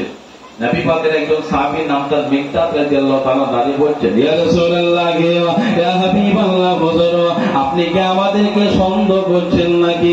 আপনি কি মনে মনে ভাবছেন আমরা নবী মুসার উম্মতের মতো, আমরা নবী মুসার উম্মতের মতো আপনাকে বলবো আপনি আর আপনার আল্লাহ জিহাদে যান? এটা কি ভাবছেন? আপনার যদি মনে হয় আমরা মনে মনেই কথা ভাবছি, ইয়া রাসূলুল্লাহ, ইয়া হাবিবাল্লাহ, হুজুর মদিনার মসজিদের বাইরে হুজুর আপনি আগুন জ্বালানোর ব্যবস্থা করুন, আপনি একবার আমাদের হুকুম দিন। আপনার হুকুমের পাওয়ার সাথে সাথে আমরা আমাদের জীবনটাকে বাজি রেখে আগুনের উপরে আমরা সকলেই ঝাঁপিয়ে পড়ে যাব। ভাই তার পরের দিনই রাসূলুল্লাহ সাহাবীদেরকে নিয়ে বদরের ময়দানে গেলেন। মুসলমানেরা বদরের যুদ্ধে জয়লাভ করলো। মুসলমানদের ইসলামটা সুন্দরভাবে আস্তে আস্তে এগিয়ে যাওয়া শুরু হলো। আরেক বছরে হবে না, পরের বছরে ঠিক একই বছরে আবার দেখা গেল, কি দেখা গেল, এই মক্কার কাফের বেঈমান না আবু জেহেল মারা গেছে। মক্কায় একটা বড় নেতা তৈরি হয়েছে, নাম তার হলো আবু সুফিয়ান ভাই। এ আবার ওহদের ময়দানে আসলো বিশাল একটা বাহিনী নিয়ে। প্রথমের দিকে সুবিধা করতে পারেনি, সাহাবীদের একটা অনিচ্ছাকৃত ভুলের জন্য রাসূলুল্লাহ মার খেয়ে গেলেন। আমার নবী তার শহীদ হয়ে গেছিল। পরের বছরে তৃতীয় বছরে নবী মদিনাতে তখন 3 নম্বর বছর আছেন, হিসাবটা মিলিয়ে নেন। প্রথম বছরের শেষে, প্রথম বছর শেষ হলো, তারপর তৃতীয় বছরের শুরুতে বদরের যুদ্ধ হলো, আবার দ্বিতীয় বছরের শেষের দিকে আবার ওহদের যুদ্ধ হলো। তৃতীয় বছরে মানে তৃতীয় হিজরিতে মোটামুটি আবু সুফিয়ান মক্কার কাফের বেঈমানরা ভাবছে পরপর 2 বছর গেলাম, প্রথম বছর মানে হেরে তো আসলাম, আমাদের সালাদের আবু জেহেল মারা গেল। দ্বিতীয় বছরে সেই হচ্ছিল সুবিধা হলো না, থাকে মুসলমান মদিনায় থাকুক, আমরা এখানে আমরা ভালো মতো থাকি। বিশ্ব নবী যখন মদিনাতে এসেছিলেন, একটা জাতি ছিল, সেই জাতিটার নাম হলো ইহুদি। ইহুদি কারা জানেন? দুনিয়ার যত খারাপ গালিগালাজ আছে, দুনিয়ার যত খারাপ গালিগালাজ আছে, এই শব্দগুলো সব ইহুদিদের সঙ্গে মানিয়ে যায়। বোঝা গেল ভাই? পৃথিবীতে যত খারাপ গাল, যত মন্দ ভাষা, খারাপ গুণ আছে, সবগুলো ইহুদিদের মধ্যে পাওয়া যাবে। এরা হলো ইহুদি। আমার নবী যখন মদিনায় গেলেন, ইহুদি এসে বলেছিল, মোহাম্মদ মদিনায় এসে তো ভালো হয়েছে। কেন?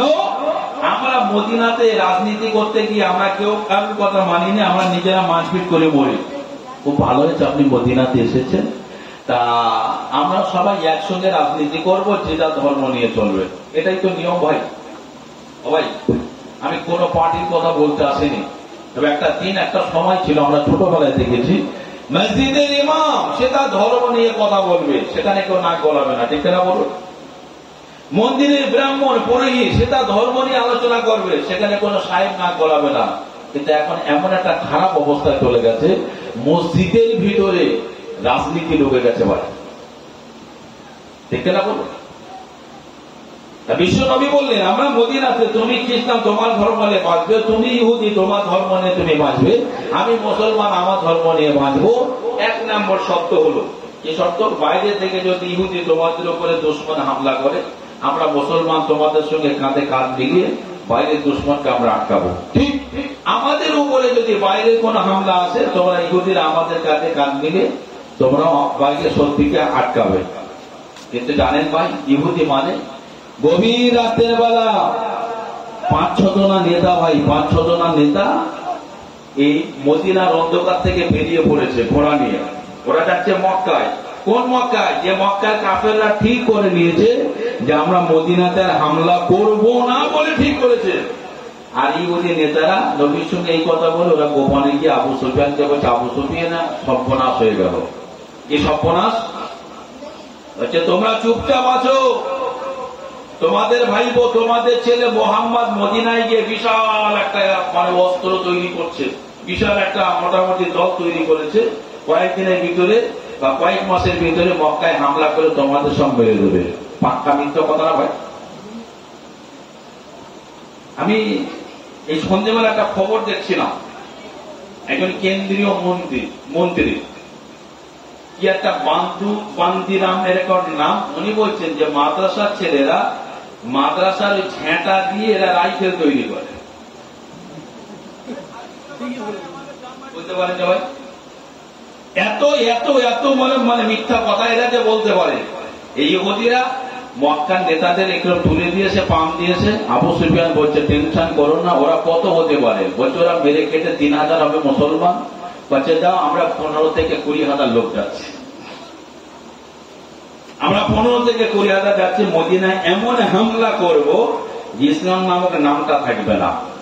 রাসূল পাক সাল্লাল্লাহু আলাইহি ওয়াসাল্লাম খবরটা পেলেন, এশার নামাজ বাদে সাহাবীদের নিয়ে বসে গেলেন। বলো সাহাবীরা শোনো, ওরা প্রায় 15 থেকে 20,000 দুশমন মদিনায় হামলা করার জন্য আসছে। তোমরা বলো কি কাজ করলে, কিভাবে যুদ্ধ করলে আমরা এদেরকে আটকাতে পারবো? কেন আমরা 3000, ওরা আসছে 15 থেকে 20,000। ওই আমাদের ভারতবর্ষের সংবিধানে একটা কথা লেখা রয়েছে, by the people, of the people, for the people. জনগণের দ্বারাই, জনগণের জন্য, জনগণের উদ্দেশ্যে দেশ বা রাষ্ট্র গঠন হয়, এটাকে গণতন্ত্র বলা হয়। সরকারি বা দেশের সব সম্পত্তিতে জনগণের অধিকার থাকবে, এটাকে গণতন্ত্র বলা হয়। যখন ভাই ভোটের আগে বিরোধী দলের নেতারা এলাকায় মিটিং করে যে এই দল এই পার্টি এরা সত্যিকারে গণতন্ত্র রক্ষা করে না, আমাদের ভোট দাও, আমরা যদি জিতে যাই যা কিছু হবে জনগণের অধিকার থাকবে, গণতন্ত্র আমরা রক্ষা করব। ভাই তাদের কথা শুনে ভোট দিলাম, জিতে গেল, ক্ষমতায় আসলো, গ্রামে ঢালাই রাস্তা করার জন্য 3 কোটি টাকা আসলো, 1 কোটি টাকা সিমেন্ট বালি কিনে এদিক ওদিক করে 2 কোটি টাকা কি হবে, একটা অফিস করে 4 জনের ভিতরে গণতন্ত্র আটকে গেল। বুঝতে পারেননি তো আমার নবী আমার রাসূল সাহাবীদের কে নিয়ে বলছে এত বড় একটা মামলা, 3000, ওরা 15 থেকে 20,000। বলো সাহাবীরা কিভাবে যুদ্ধ করলে আমরা জিততে পারবো? ও মুসলমানেরা, ও ভাইরা, বাবাজিরা, ওই সময় একজন বয়স্ক সাহাবী দাঁড়িয়ে দিলেন। ওই সাহাবীটার নাম ছিল হযরত সালমান ফারসি। বললেন হুজুর আমি একটা সিস্টেম বলবো, শুনবেন?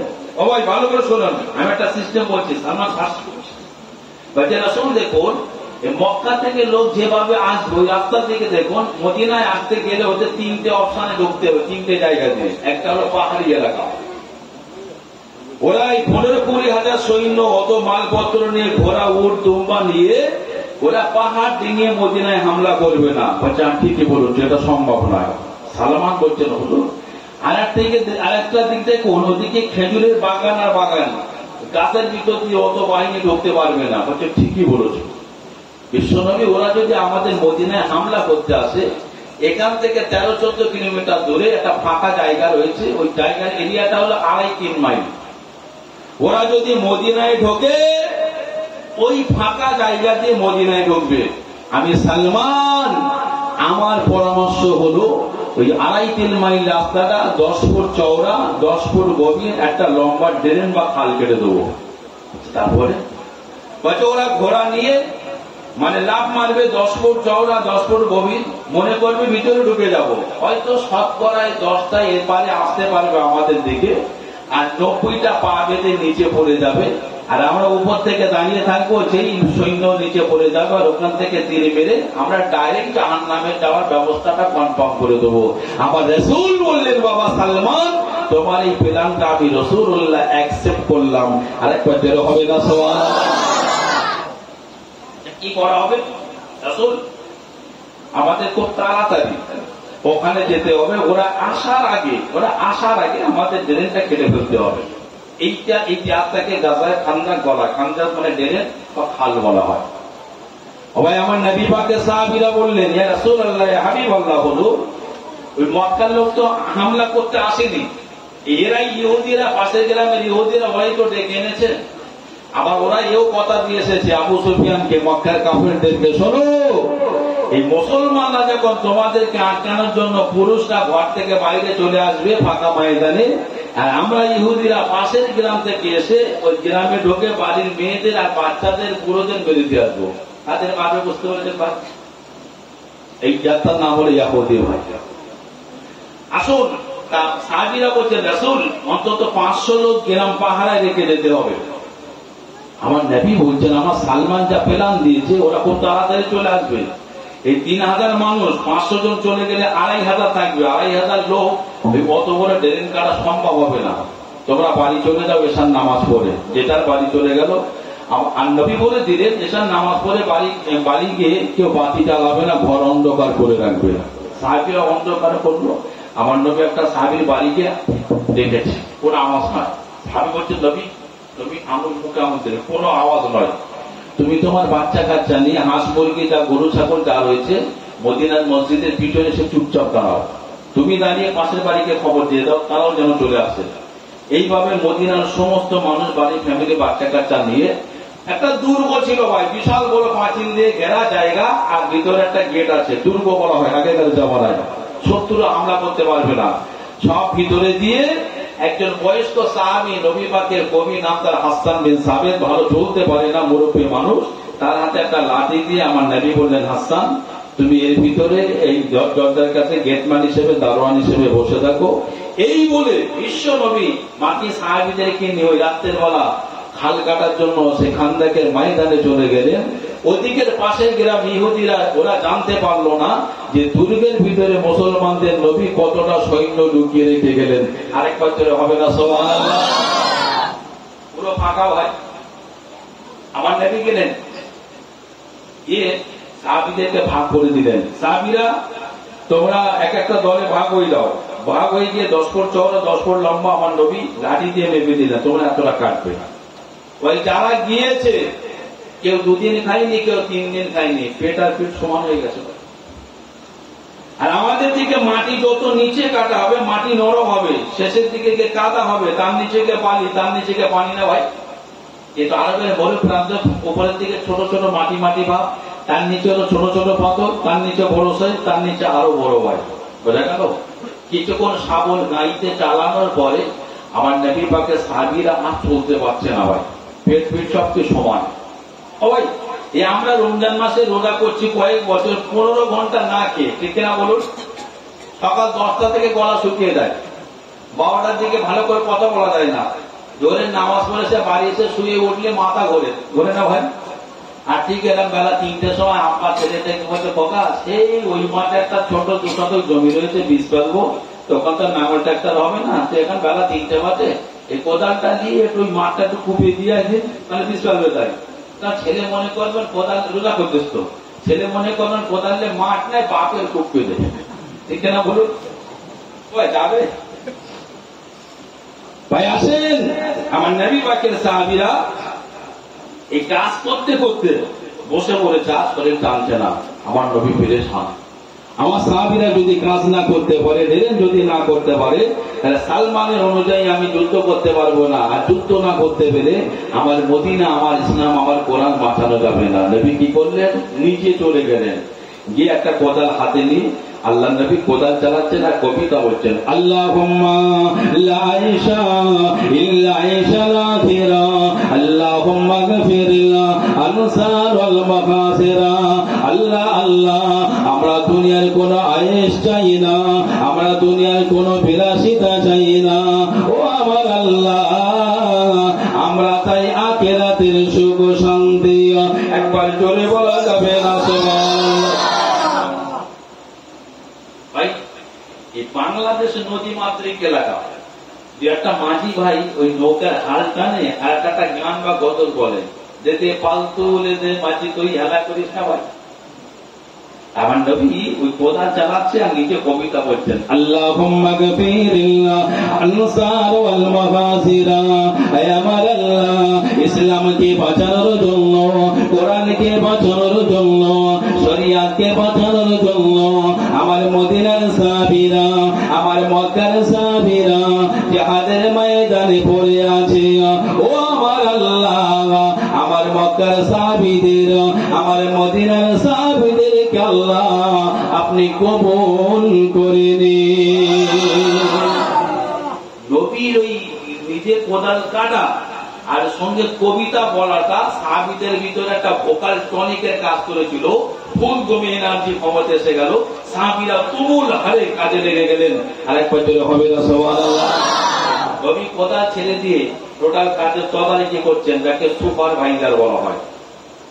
নবী দেখলেন একটা দল ওরা কাজ না করে ওই মানে খানিকটা কাটা হয়েছে আর ওই মানে ড্রেনের ধারে বসে কি আলোচনা করছে। নবী আমার চলে আসলেন, ও বাবা সাহাবীরা, আমরা এখন জিহাদের ময়দানের প্রস্তুতিতে আছি, আমরা কোরআনের বাঁচানোর জন্য, শরিয়াত বাঁচানোর জন্য এসেছি।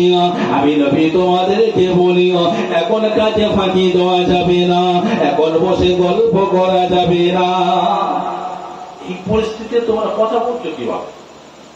সাহাবীরা বললেন, না ওসল বেয়াদবি মাফ করুন, আমরা গল্প করিনি, আমরা একটা সমস্যার সমাধান বার করছি।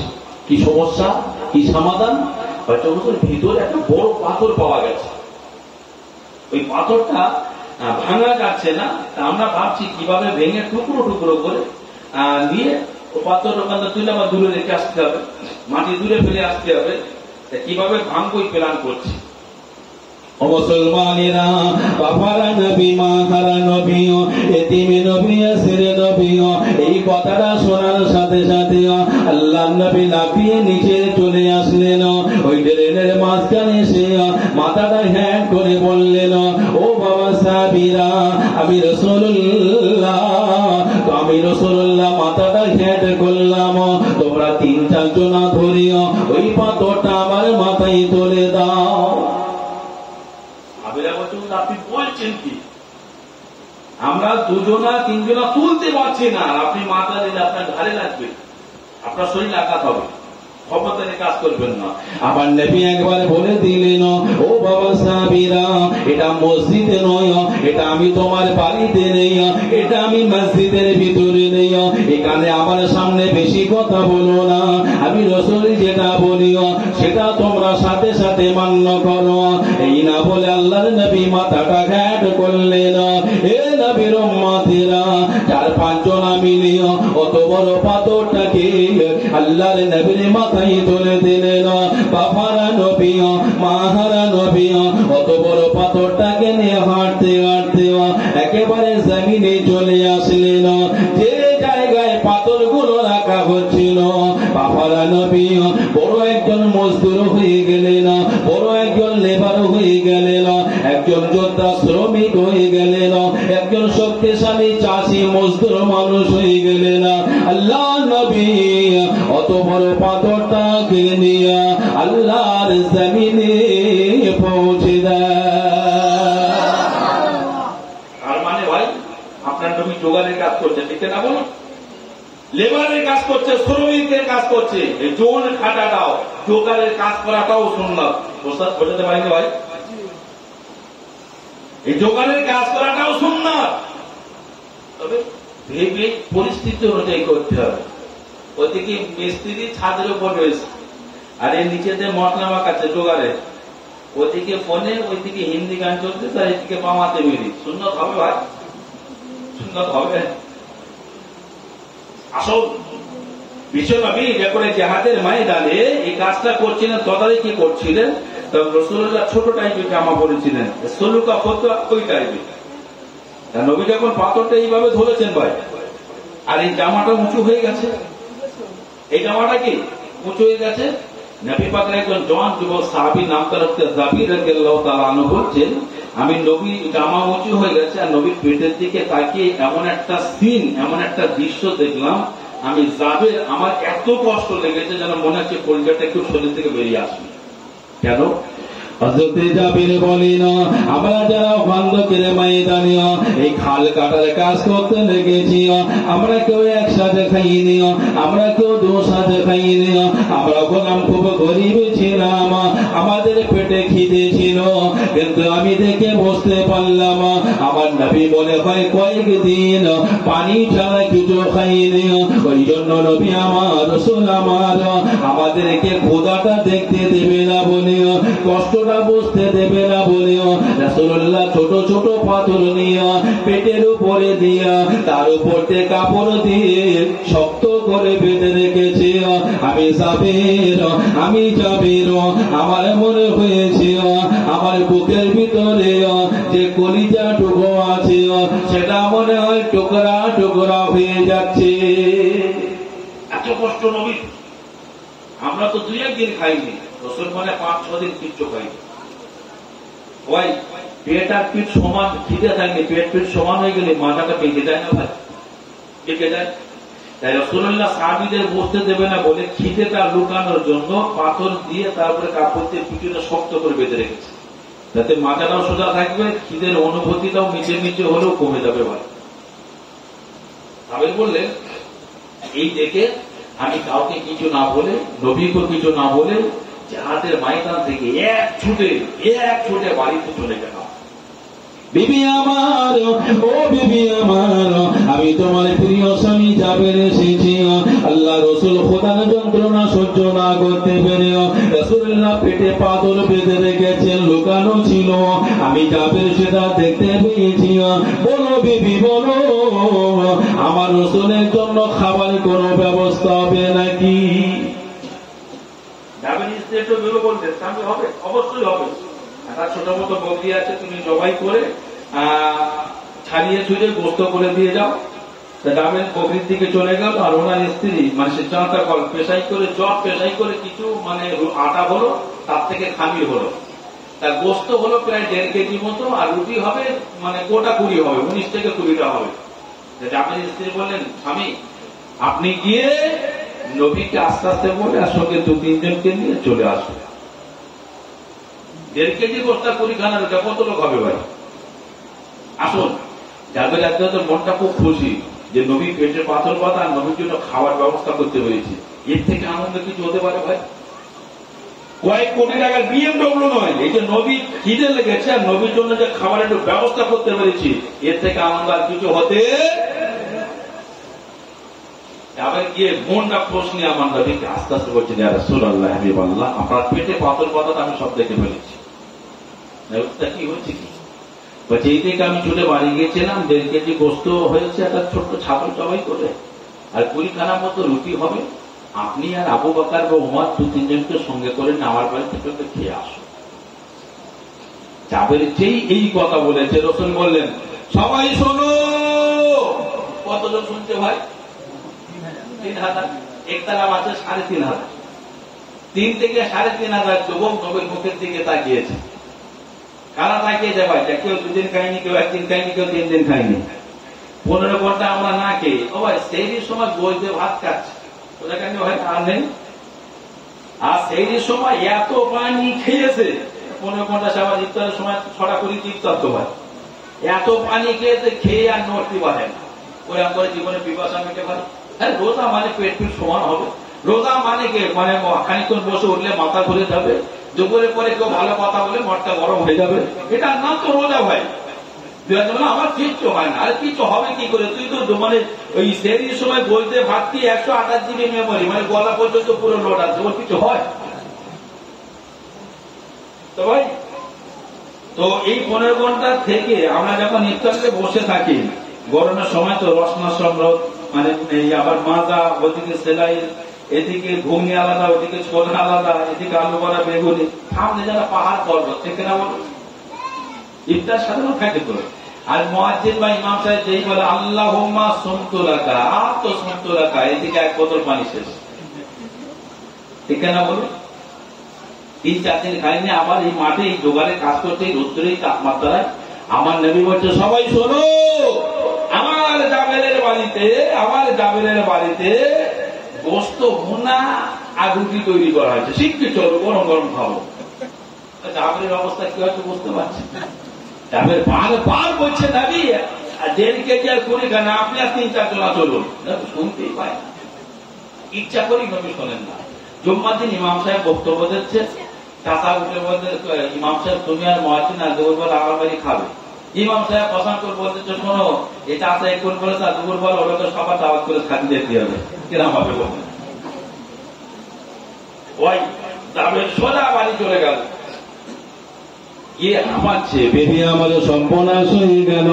আমি নবীকে বলেছিলাম 1.5 কেজি গোস্তের কথা, 20 খানা রুটির কথা বলেছিলাম, আল্লাহ নবী আর 3-4 জনকে দাওয়াত করেছিলাম। আমার নবী সবকিছু জানলেন, সবকিছু বদলেন, সবকিছু জানার পরেও বিশ্ব নবী আমার 3000 খোদাত মুজাহিদকে ডেকে আনছেন। ও বিবি বলো, আমি জাবের আমি কিভাবে মেহমানদারি করব? জাবের স্ত্রী বললেন, আপনি ঠান্ডা হন, আপনি নবীকে বলেছিলেন গোস্ত বছর 1.5 কেজি বলেছি, রুটি বছর 19-20টা রুটি বলেছি, নবী আর 3-4 জনকে সব বলেছি, নবী সব শুনতে পেয়েছে। বিবি তখন করছে, তাহলে তুমি টেনশন করছো কেন? তার মানেটা কি আপনি বুঝতে পারেননি? আপনি 1.5 কেজি গোস্তের কথা বলেছিলেন, 20 খানা রুটির কথা বলেছিলেন, নবী কি আর 3-4 জনকে দাওয়াত করেছিলেন, এদের মেহমানদারির ব্যবস্থা আপনার দায়িত্ব ছিল। আল্লাহ নবী হাবিব আমার সবকিছু জানার পরেও 3000 মানুষকে যখন বাড়িতে দাওয়াত করে আনছিল, এই দায়িত্বটা আপনার দয়, এই খাবারের দায়িত্বটা হলো আল্লাহ আর তার রাসূলের। এটাকে কি বলা হয়? লাইফ পার্টনার, বউ বলা হয়। এটাই হলো জীবন সঙ্গিনী, যে আপনার মানে ক্রিটিক্যাল অবস্থায় আপনাকে যে সুন্দরভাবে সাপোর্ট দিয়ে যাবে, এটার নাম হলো বউ। ভাই এটি টাকা দূরে কাজ করে বাতার জন্য আখেরি জোর কিছু বলিনি ভাই, ওটা বাড়ি গিয়ে বই বলতে এই ব্যাপার বলেছি। ইমাম মুয়াজ্জিন হলো বোঝে না সোজে না, আর দিব সভা দাওয়াত করতেছে, সাইকেল দাও বেরিয়ে পড়তেছে, মেয়ের বাড়িকে 3 মাস থেকে আমার গ্রামে আসবো। তা চাষি বলছে পরিষেবা তো হয়েছে লাভ, তোমার মতো গোমরা বলে তাই আমি সংসার করতেছি, জোরে জমি গেল। এও বউ, ঠিক কিনা বলো? এও বউ, আর ওদিকেও বউ দেখেন। ভাই জাবের বলছে তাই তো, আমি এতক্ষণ ভাবিনি, এতক্ষণ চিন্তা করিনি। আসুন জাবের রাদিয়াল্লাহু বাড়ি থেকে তো বাইরে থেকে দেখলেন 3000 জামাত বাড়ি থেকে আসছে। জাবের ঘর থেকে বেরিয়ে গেলেন, আল্লাহ নবীকে দেখে সালাম দিলেন, জামাতকে মারহাবা লাকুম আহলাল লাকুম সালাল লাকুম, স্বাগতম স্বাগতম, আমি জাবেরের বাড়িতে আপনাদেরকে স্বাগতম। আত্মীয় মেহমান আসছে, মেহমান আসছে দেখতে পেলে না ভাই, সঙ্গে সঙ্গে ঘর থেকে বেরিয়ে মেহমানকে ওয়েলকাম স্বাগত জানাতে, এটাও নবীর সুন্নাত। আল্লাহ যখন বান্দার প্রতি খুশি হয়, এমনি স্বাভাবিক খুশি হলে আল্লাহ বৃষ্টি দেয়, মানে পানি দেয়। আল্লাহ যখন আরেকটু বান্দার প্রতি খুশি হয়, আল্লাহ তখন তার বাড়ি মেহমান পাঠায়। আর আল্লাহ যখন বান্দার প্রতি বিরাট খুশি হয়, তার বাড়ি ঘন ঘন মেয়ে আল্লাহ সন্তান দেয়। একবার চলে বলা যাবে না, বিয়ে বেশি একটু হচ্ছে টেনশন না। আমাদের গ্রামের একজন মাওলানা আছেন, আমার থেকে বয়সে কম, পরপর 3টে মেয়ে, মন খারাপ। আমি গল্প বললাম যে আমি যখন 4 চাকা গাড়ি কিনিনি, একটা লোকের গাড়ি আমি করতাম, তার একটা মেয়ে একদিন আমার বলতে দিয়েছে, ভাই তুমি না একটা পরের ছেলে নাই পোষো, বলে না অনেক পোষো না, বলে মাথা খারাপ। বলে আমাদের পশ্চিম পরে একটা চাষি, তার 3টে ছেলে, 2-2:30-3টের সময় সে আমার বৌদি বলতে এ বৌমা তো বল পুরো ভাত আছে, 3 দিন সকালতে আমার কিচে খাওয়া হয়নি, তার 3টে ছেলে, 3টে ছেলে তাই ভাত দেয় না, আমি পোষে ছেলে আমার ভাত দেবে, একটা মেয়ে আছে, আমি তাই ভালো আছি। বলে গেল ভাই, যার বাড়ি যত মেয়ে বেশি, তার বাড়ি তত রহমত বেশি।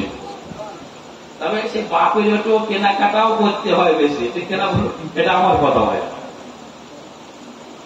বিকেলবেলা আমার ছেলে এসে বলে, আপা যে 5 টাকা দেবে, মানে আইসক্রিম ফাইসক্রিম বা মশলা মুড়ি গ্রামে ঢুকেছে, হবে না, বাচ্চাটা টাকা দেওয়ার সঙ্গে সঙ্গে দেবেন না ভাই, মানুষ হবে না, হবে না, দাও না, হবে না বলিস তো, ঠিক আছে বলি তো, বুঝে খেলাতে চলে গেছে। মেয়েটা 6 বছর ভাই, হ্যাঁ আপারে পরে, আবার যে 5 টাকা দাও, এসব মেয়ে দাস করে না, কিসের টাকা, টাকা দেবে না, খাওয়া দেবো না, হবে না, দেবে না, মানে মেজাজ করতে না। ও যখন বুঝতে হবে আপা দেবে না, ও তখন বলছে হ্যাঁ তুমি দেবে না, তুমি দাদার দাও, ভাইজানের দাও, বলে খাইটা তর্ক করে দেবে। 4টে হাঁপার হয়ে গেল ভাই, রাত্রে আপা দেবে না, তখন শুয়ে বলবে, তখন কি ডাইনিং এ শুয়ে পড়েছে, গড়াগড়ি খাচ্ছে, পয়সাও দেবে রাতে, তাও যখন দিচ্ছি না, পাশে করে বুড়কাকে বলো আমার আপা একটু পয়সা দেয়নি। আমার মা প্রায় 90 কাছে বলে, নাচিতে বলে চল দিন করছি, ঈসা বাড়ি কোথায় রয়েছে, আমার নাম তো ঈসা, কোথায় রয়েছে দেখেছেন। এই হলো মেয়ে সন্তান, বলে গেল ভাই, যত মায়া, যত মহাব্বত, যত রহমত, তত আপনার বাপ আপনার টেনশন হওয়া চলে। আসুন সত্যি মেয়েরা খুব, মানে বাপের খুব কলিজা, ঠিক না বলেন। আসুন মেহমান বাড়ি আসলে খুশি হতে হয়, তবে আমাদের বাড়ির বউরা খুশি হয় যখন মেহমানটা তার বাপের বাড়ির লোকজন হয়, ঠিক বলিনি ভাই। আর ওই মেহমান যদি মানে স্বামীর আত্মীয় স্বজন হয়, একটা কোনো বউকে একটু মাথা কেনা হয়, গা বমি বমি ভাব, মাথা কোমর যন্ত্রণা করে, ইত্যাদি ইত্যাদি কত রকম রোগ ধরে। এমনি আর কি একটা বেটা ছেলে 2টো বিয়ে করে, পল্লী পরিষেবা খারাপ। একত্র শরীফ আল্লাহুম্মা সাল্লি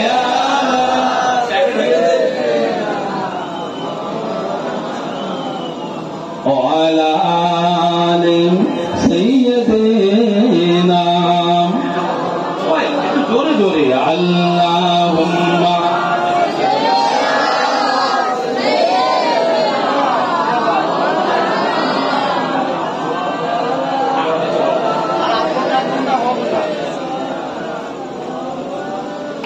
मदीने में जाकर मोहम्मद मिलेंगे, वहाँ से बकासोरो सगारा मिलेंगे, सबा तो बता दे किधर गए मदीना, मैं उधर जाऊंगा,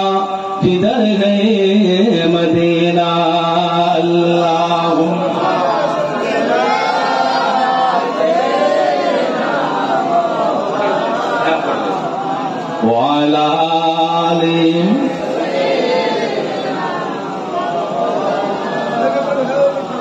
বিশ্বনবী জাবেরের বাড়িতে পৌঁছে গেলেন।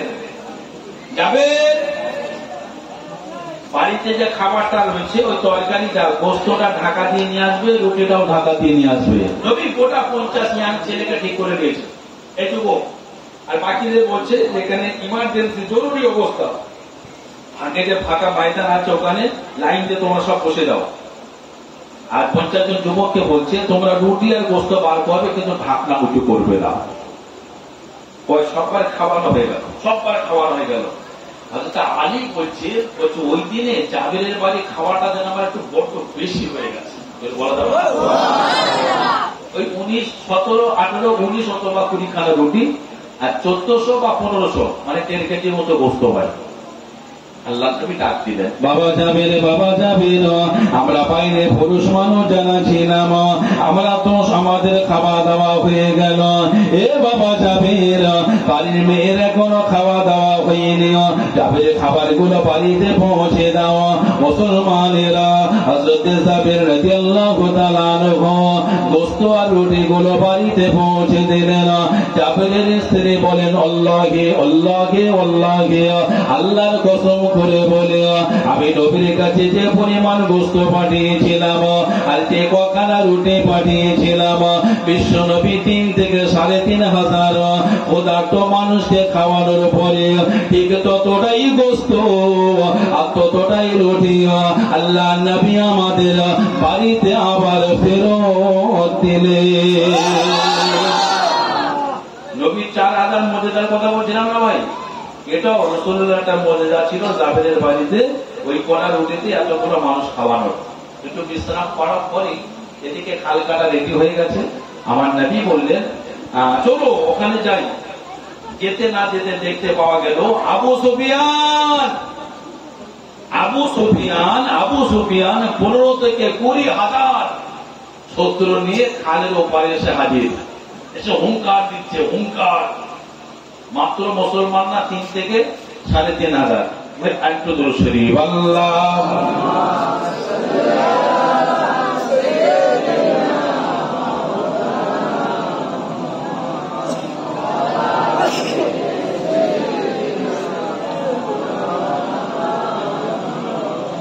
আল্লাহুম্মা সাল্লি আলা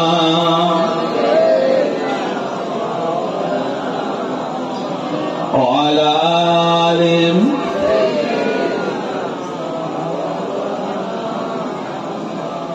আবু সুফিয়ান শুধু ওই 3-3.5 কে মারার জন্য, মদিনায় হামলা করার জন্য প্রায় 20,000 সৈন্য নয়, কয়েকটা দুর্ধর্ষ পালোয়ান ভাড়া করে এনেছে ভাই। সেই জমানায় পালোয়ান মানে বর্তমান জমানায় এক একটা রকেট হামলা বা ড্রোন হামলা বলা হয়। তাই একজন দুর্ধর্ষ একটা হাতি মতো ভাড়া করে এনেছে, হাতি পালোয়ান। এই লোকটার নাম ছিল আমর বিন আবি বুত। আমর ওই বড় ঘোড়ার উপরে, সাদা ঘোড়ার উপরে পুরো একটা হাতির মতো মানুষ, দুর্ধর্ষক মানে পালোয়ান। নাম শুনলে আরবের মানুষ ভয়তে কাঁপতো। আবু সুফিয়ান তাকেও ভাড়া করে এনেছে। ও ঘোড়া নিয়ে এক লাফে ওই ট্রেন ওই খালটা পেরিয়ে মুসলমানদের নবী দাঁড়িয়ে আছে। আমর বিন আবি বুত আমার নবীর কাছে সে হুমকি দিচ্ছে, এই মুসলমানদের নবী একবার আমার দিকে তাকিয়ে দেখো, আমি সেই আমর বিন আবি বুত এসেছি, আমার বয়স হলো প্রায় 90-এর কাছে। এ মুসলমানদের নবী, আজকে তোমাদের ইসলাম, তোমাদের কোরআনটা শেষ হয়ে যাবে।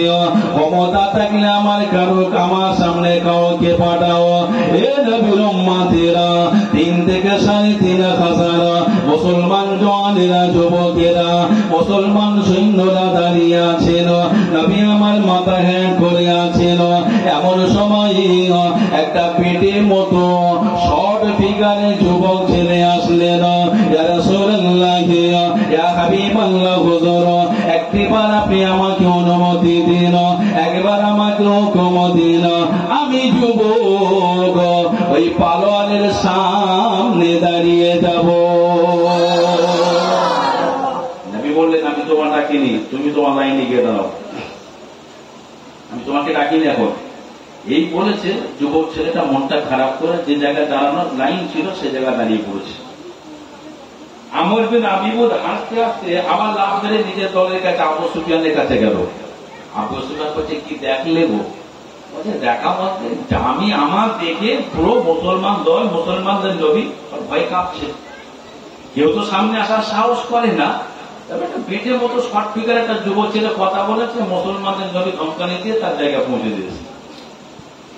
আবু সুফিয়ান বলছে, তাহলে কি হবে? বলছে, তারা আর একবার মজা করে আসছে, ঠাট্টা করে আসছে। ও ভাইরা বাবাজিরা, আবার দ্বিতীয় বারেও আমর বিন আবি উদ আল্লাহ নবীর সামনে 10-12 হাত ধরে সে দাঁড়িয়েছে। এই মুসলমানদের নবীও একবার আমার দিকে তাকিয়ে থাকো, আমি বেশি কথা বলি না, তোমাদের ভিতরে এমন কেউ নেই আমার সামনে আসবে। এ মুসলমানদের নবীও, এটা মসজিদ নয়, এটা নামাজ পড়ার জায়গা নয়, এটা মাহফিল করার জায়গা নয়, এটা নসিহত করার জায়গা নয়, এখানে তলোয়ার নিয়ে কথা বলতে হয়। ও ভাইরা বাবাজিরা, আবার সেই যুবক ছেলেটা আল্লাহ নবীর সামনে আসলেন। ইয়া রাসূলুল্লাহ, ইয়া হাবিবাল্লাহ, হুজুর, এই মানুষটা আপনাকে এত বড় বড় কথা বলে, এত অপমান করে, একটাবার আমাকে অনুমতি দিন, একটাবার আমাকে হুকুম দিন, আমি যুবক এই পালোয়ানের সামনে সবার আগে গিয়ে মোকাবেলা করব।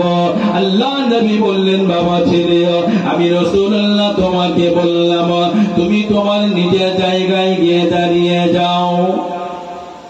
আমর বিন আবি উদ আবারও হাসতে হাসতে, মানে সব ভয় পেয়ে গেছে, আবারও হাসতে হাসতে লাভ করে আবু সুফিয়ানের কাছে গিয়ে কিছু নাস্তা পানি খাবার টাবার খেয়ে গায়ে একটা মোটামুটি যুদ্ধের পোশাক লাগিয়ে তলোয়ার টলোয়ার সব ঠিকঠাক করে বেশ চাঙ্গা হয়ে আবু সুফিয়ানকে বলছে, আবু সুফিয়ান, টাকা পয়সা রেডি দেখো, যা বলা হয়েছে, যা পাওনা, যা মটকা মানে বোতল, আর যা নারী সুন্দরী বলা হয়েছে, আর যা মানে পাওনা রয়েছে সব রেডি দেখো, আমি বেশি সময় দেবো না, ঘন্টা 2-3 ভিতরে আমি সব ক্লিয়ার করতে দেবো।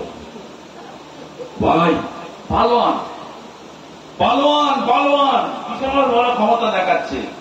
ভাই আমর বিন আবি উদ লাস দ্বিতীয়বারে এসে একটু দূরে দাঁড়িয়ে চিৎকার করছে, মুসলমানদের নবী, আমি আমর বিন আবি উদ আর ফালতু কথা বলতে আসিনি, আমার সামনে যদি কেউ না আসে আমি এখনই নিজে ভিতরে গিয়ে সবাইকে মাল শুরু করে দেব। আবারও সেই পেটের মতো ওই শর্ট ফিগারে যুবক ছেলেটা বললেন, ইয়া রাসূলুল্লাহ, ইয়া হাবিবাল্লাহ, হুজুর, কেন আপনি আমাকে বারবার ফেরত দেন? আমি আবার এসেছি, আল্লাহ নবী অনুরোধ করলাম, একটাবার আমাকে অনুমতি দিন, একটাবার আমাকে হুকুম দিন। আল্লাহ নবী হাবিব আমার ডান হাতটা নিয়ে ওই ছেলেটার কাঁধে রেখে বলেছিল, এ বাবা ছেলে, এ বাবা ছেলে, শোনো, আমি রাসূলুল্লাহ তোমাকে হুকুম দিয়ে দিলাম।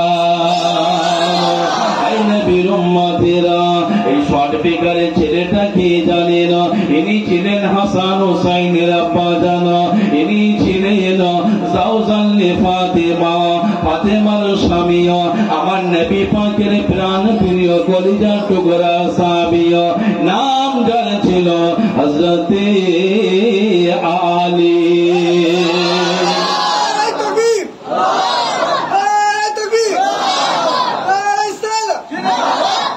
যাকে আসাদুল্লাহিল ওয়ালি বলা হয়। দেখবেন জুম্মাতে ইমাম সাহেব স্থানীয় খুতবা যখন বলে, খুসুসাম মিনহুম এরকম বলে, আমিরুল মুমিনিন সাইয়্যিদ বলি আসাদুল্লাহিল গালিব আলী ইবনে আবি তালিব, খুতবাটা খুতবা হয় আসাদুল্লাহিল গালিব। বিশ্বনবী কি করলেন? নিজের পাগড়িটা খুলে আলীর মাথায় পরিয়ে দিলেন। নবীর কাছে একটা তালাওয়াত থাকতো, যাকে জুলফিকার বলা হতো, তালাওয়াতটার নাম ছিল জুলফিকার। ওই তালাওয়াতটা আল্লাহ নবী আলীর হাতে তুলে দিলেন। ওই তবে দেখা গেল ওই পালোয়ান বড় ঘোড়ার উপরে আছে, আর আলীকে মুসলমানরা এত গরিব, ঘোড়া ভালো অস্ত্র নেই, পায়ে জুতো নেই, তা ঘোড়া কোথায় পাবে ভাই? তবে একজনা ঘোড়ার উপরে থাকবে আর একজনা যদি নিচে থাকে, কেউ উপরে থাকে, সে তো সুযোগ বেশি পায়। আলী, আল্লাহ নবী বললেন, যাও আলী, ফি সাবিলিল্লাহ, আমি আল্লাহর রাস্তায় তোমাকে ছেড়ে দিলাম। গেল, ওই পালোয়ান ওই দাঁড়িয়ে আছে, আলী এখন জায়গায় দাঁড়ালো। পালোয়ান মানে বিরাট বুদ্ধি, বিরাট ক্ষমতা। ও দেখতে পাচ্ছে সেই ছেলেটাই আসছে, এ বাবু কথা বলেছে, বাবু সেই ছেলেটাই এসেছে। এ আমর বিন আবি বুদ, 90-এর মতো বয়স, ছোটখাটো একটা হাতি ভাই, বীর পালোয়ান। এ দেখতে পাচ্ছে সেই ছেলেটা এসেছে, তবু একটা চোখ ইচ্ছা করে বন্ধ করে আর চোখ ছোট করে বলছে, মানান্তা অমান ইন্দি, এই আমার সামনে দাঁড়িয়ে আছিস কে? আলীকে থেকে ঠাট্টা তাচ্ছিল্য করছে। উনি তখন আলী বলছেন, আনা আলী বিন আবি তালিব সাহাবাতুম মিন আসহাবির রাসূল, সে আবু তালেবের ছেলে, আমার নাম আলী, আমার বড় পরিচয়, আমি নবী পাকের সাহাবী। এটা বলা যাবে না? পালোয়ানটা বুঝতে পেরে গেছে যে ছেলেটাকে বড্ড ছোট মনে করা হচ্ছে, ভুল হচ্ছে। যে আমার সামনে দাঁড়িয়ে একটা ভালো অস্ত্র নেই, একটা মানে ঘোড়া নেই, ওর নিচে আমি উপরে, তারপরে এত জোরে কথা বলি কি করে? তাও আলীকে ছোট করার জন্য বলছে, না সে নাই হলো, তুই একটু মানে আমার হাঁটুর মতো বয়স পাসনি, একটু বড় সাইজ পেলি না আমার সামনে পাঠাতে। আলী বলছে, ভাই তুই তোর জায়গায়, আমি আমার জায়গায়, এটা কুটুম বাড়ি বা জামাই বাড়ি বা শ্বশুর বাড়ি আছে, এটা জিহাদের ময়দান, তুই তোর জায়গায়, আমি আমার জায়গায়। লাস্ট পালোয়ান বলছে, তা সে নাই হলো, তা তোর ঘোড়া কই, হেঁটে আসলি কেন? বলছে, আমরা গরিব মানুষ, 5 জুতো নিয়ে ঘোড়া কিনতে পারিনি। সোজা হিসেবে ভাই, সোজা হিসেবে।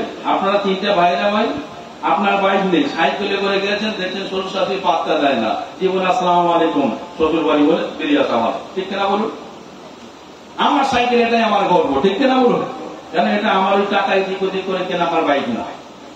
আসুন, তা তখন আমর বিন আবি বুদ বলছে, বলছেন না, বলে যতই তোরা দুর্বল না যাই হোক না, দুশ্মন হোস না কেন, আমার একটা প্রেস্টিজ আছে, একটা বাচ্চা ছেলের সঙ্গে সামনাসামনি লড়াই করবো প্রথমে, তাও আবার আমি ঘোড়ায় তুই নিচে, এটা আমার প্রেস্টিজ, আমার হাতে সয় না, বলেও নিচে নেমে এসেছে। দাঁড়িয়ে দাঁড়িয়ে সামনাসামনি হবে। এই নবীর উম্মতেরা, এই জওয়ানেরা, যুবকেরা, যুদ্ধের ঘন্টা বেঁধে গেছে, এবারে যুদ্ধ শুরু হয়ে গেছে, দুজনের ভিতরে তলোয়ার নিয়ে চালাকি শুরু হয়ে গেছে, কে কাকে মারতে পারে। হযরতে আলীর বাম হাতে আছে তলোয়ার, বাম হাতে আছে ঢাল, ডান হাতে আছে তলোয়ার। ওই আমর বিন আবি বুদ, ওই পালোয়ানের বাম হাতে ঢাল আছে, ডান হাতে তলোয়ার আছে। এ নবীর উম্মতেরা, ওই পালোয়ান এত দুর্ধর্ষ ছিল, তলোয়ার চালাতে চালাতে হঠাৎ করে হযরত আলীর মাথার দিকে তাক করে তলোয়ারটা চালিয়ে দিয়েছে। সাথে সাথে হযরত আলী বাম হাতের ঢালটা দিয়ে তলোয়ারটাকে আটকে দিয়েছে, কিন্তু মারটা এত জোরে ছিল, তলোয়ার ঢালের উপরে বসে গিয়ে ওই তলোয়ারের আগা হালকা হযরত আলীর কপালে লেগে একটু ছিঁড়ে রক্ত বার হয়েছে। এ নবীর উম্মতেরা, হযরত আলী যখন বাম হাত দিয়ে দম ঢাল দিয়ে ওই পালোয়ানের তলোয়ারের মারটা আটকা ছিলেন, সঙ্গে সঙ্গে তার ডান হাতে তলোয়ারটা, ডান হাতটা ওই মুহূর্তে এত জোরে চালিয়ে দিয়েছে, হযরত আলীর তলোয়ার পালোয়ানের গলায় এত জোরে গিয়ে আঘাত করেছে, সাথে সাথে তার মাথাটা আল্লাহর জমিনে পড়ে যায়। আরো জোরে বলেন, ইন্নাল্লাহা আলা কুল্লি শাইইন কাদির। পৃথিবীতে যত বস্তু ক্ষমতা পাওয়ার, যত প্রায়োরিটি রয়েছে, সবের উপরে সুপ্রিম পাওয়ারের যে নাম, সেই নামটা হলো আল্লাহ। একবার জোরে বলা যাবে? কি গল্প দেখছিল, হাতি ফাতি, হাঁটুর বয়সের লোক, তোর জুতো কই, তোর তলোয়ার কই, তোর ঘোড়া কই, সঙ্গে সঙ্গে নিচে পড়ে গেল ভাই। এবারে ওরা সাথে সাথে মোটামুটি পালোয়ানের আবার 4টে ছেলে এসেছিল, ওরা এসে সঙ্গে সঙ্গে বাপের লাশটা নিয়ে চলে গেল, সঙ্গে সঙ্গে আরো কয়েকটা পালোয়ান আসলো, মুহূর্তের ভিতরে 70-80 জন কাজী গাজায় খান দিকে কয়েক মিনিটের ভিতরে ওদের জাহান্নামের টিকিট কনফার্ম করে দিল। যেটা হবে না, এই জিহাদ হচ্ছে। রাসূলুল্লাহ বলছেন, আমি দেখেছি যে সালমান রাদিয়াল্লাহু তাআলা বলেছিলেন, কি বলেছিলেন, যে রাসূল শতকরায় হয়তো 10 জন এপারে আসতে পারবে, 90 জনের পা লেগে ভিতরে পড়ে যাবে। নবী বলছে সালমান মানে ভয়ে ভয়ে সংখ্যাটা কম বলেছিল। নবী দেখতে পাচ্ছে 4-5 জন এদিকে আসতে পারছে, আর 97, 98, 95, 96, 57, 52, 53, এখন যেমন নাম রেট হয় আর কি, বুঝলেন। এরকম করে ওরা পা বেঁধে নিচে পড়ে যাচ্ছে, আর নবী পাকের সাহাবী উপর থেকে মেরে ওদেরকে জাহান্নামের টিকিট কনফার্ম করে দিচ্ছে। আরেকবার জোরে হবে না? কয়েক দিনের জাহাজের শেষে দেখা গেল পরের দিন সকালবেলা রাসূলুল্লাহ তাকিয়ে দেখলেন ওপারে আর কারো খুঁজে পাওয়া যায় না। আরেকবার জোরে হবে না? আসেন নবীর মহব্বতে সকলে একটু দাঁড়িয়ে যায়। ইয়া নবী সালাম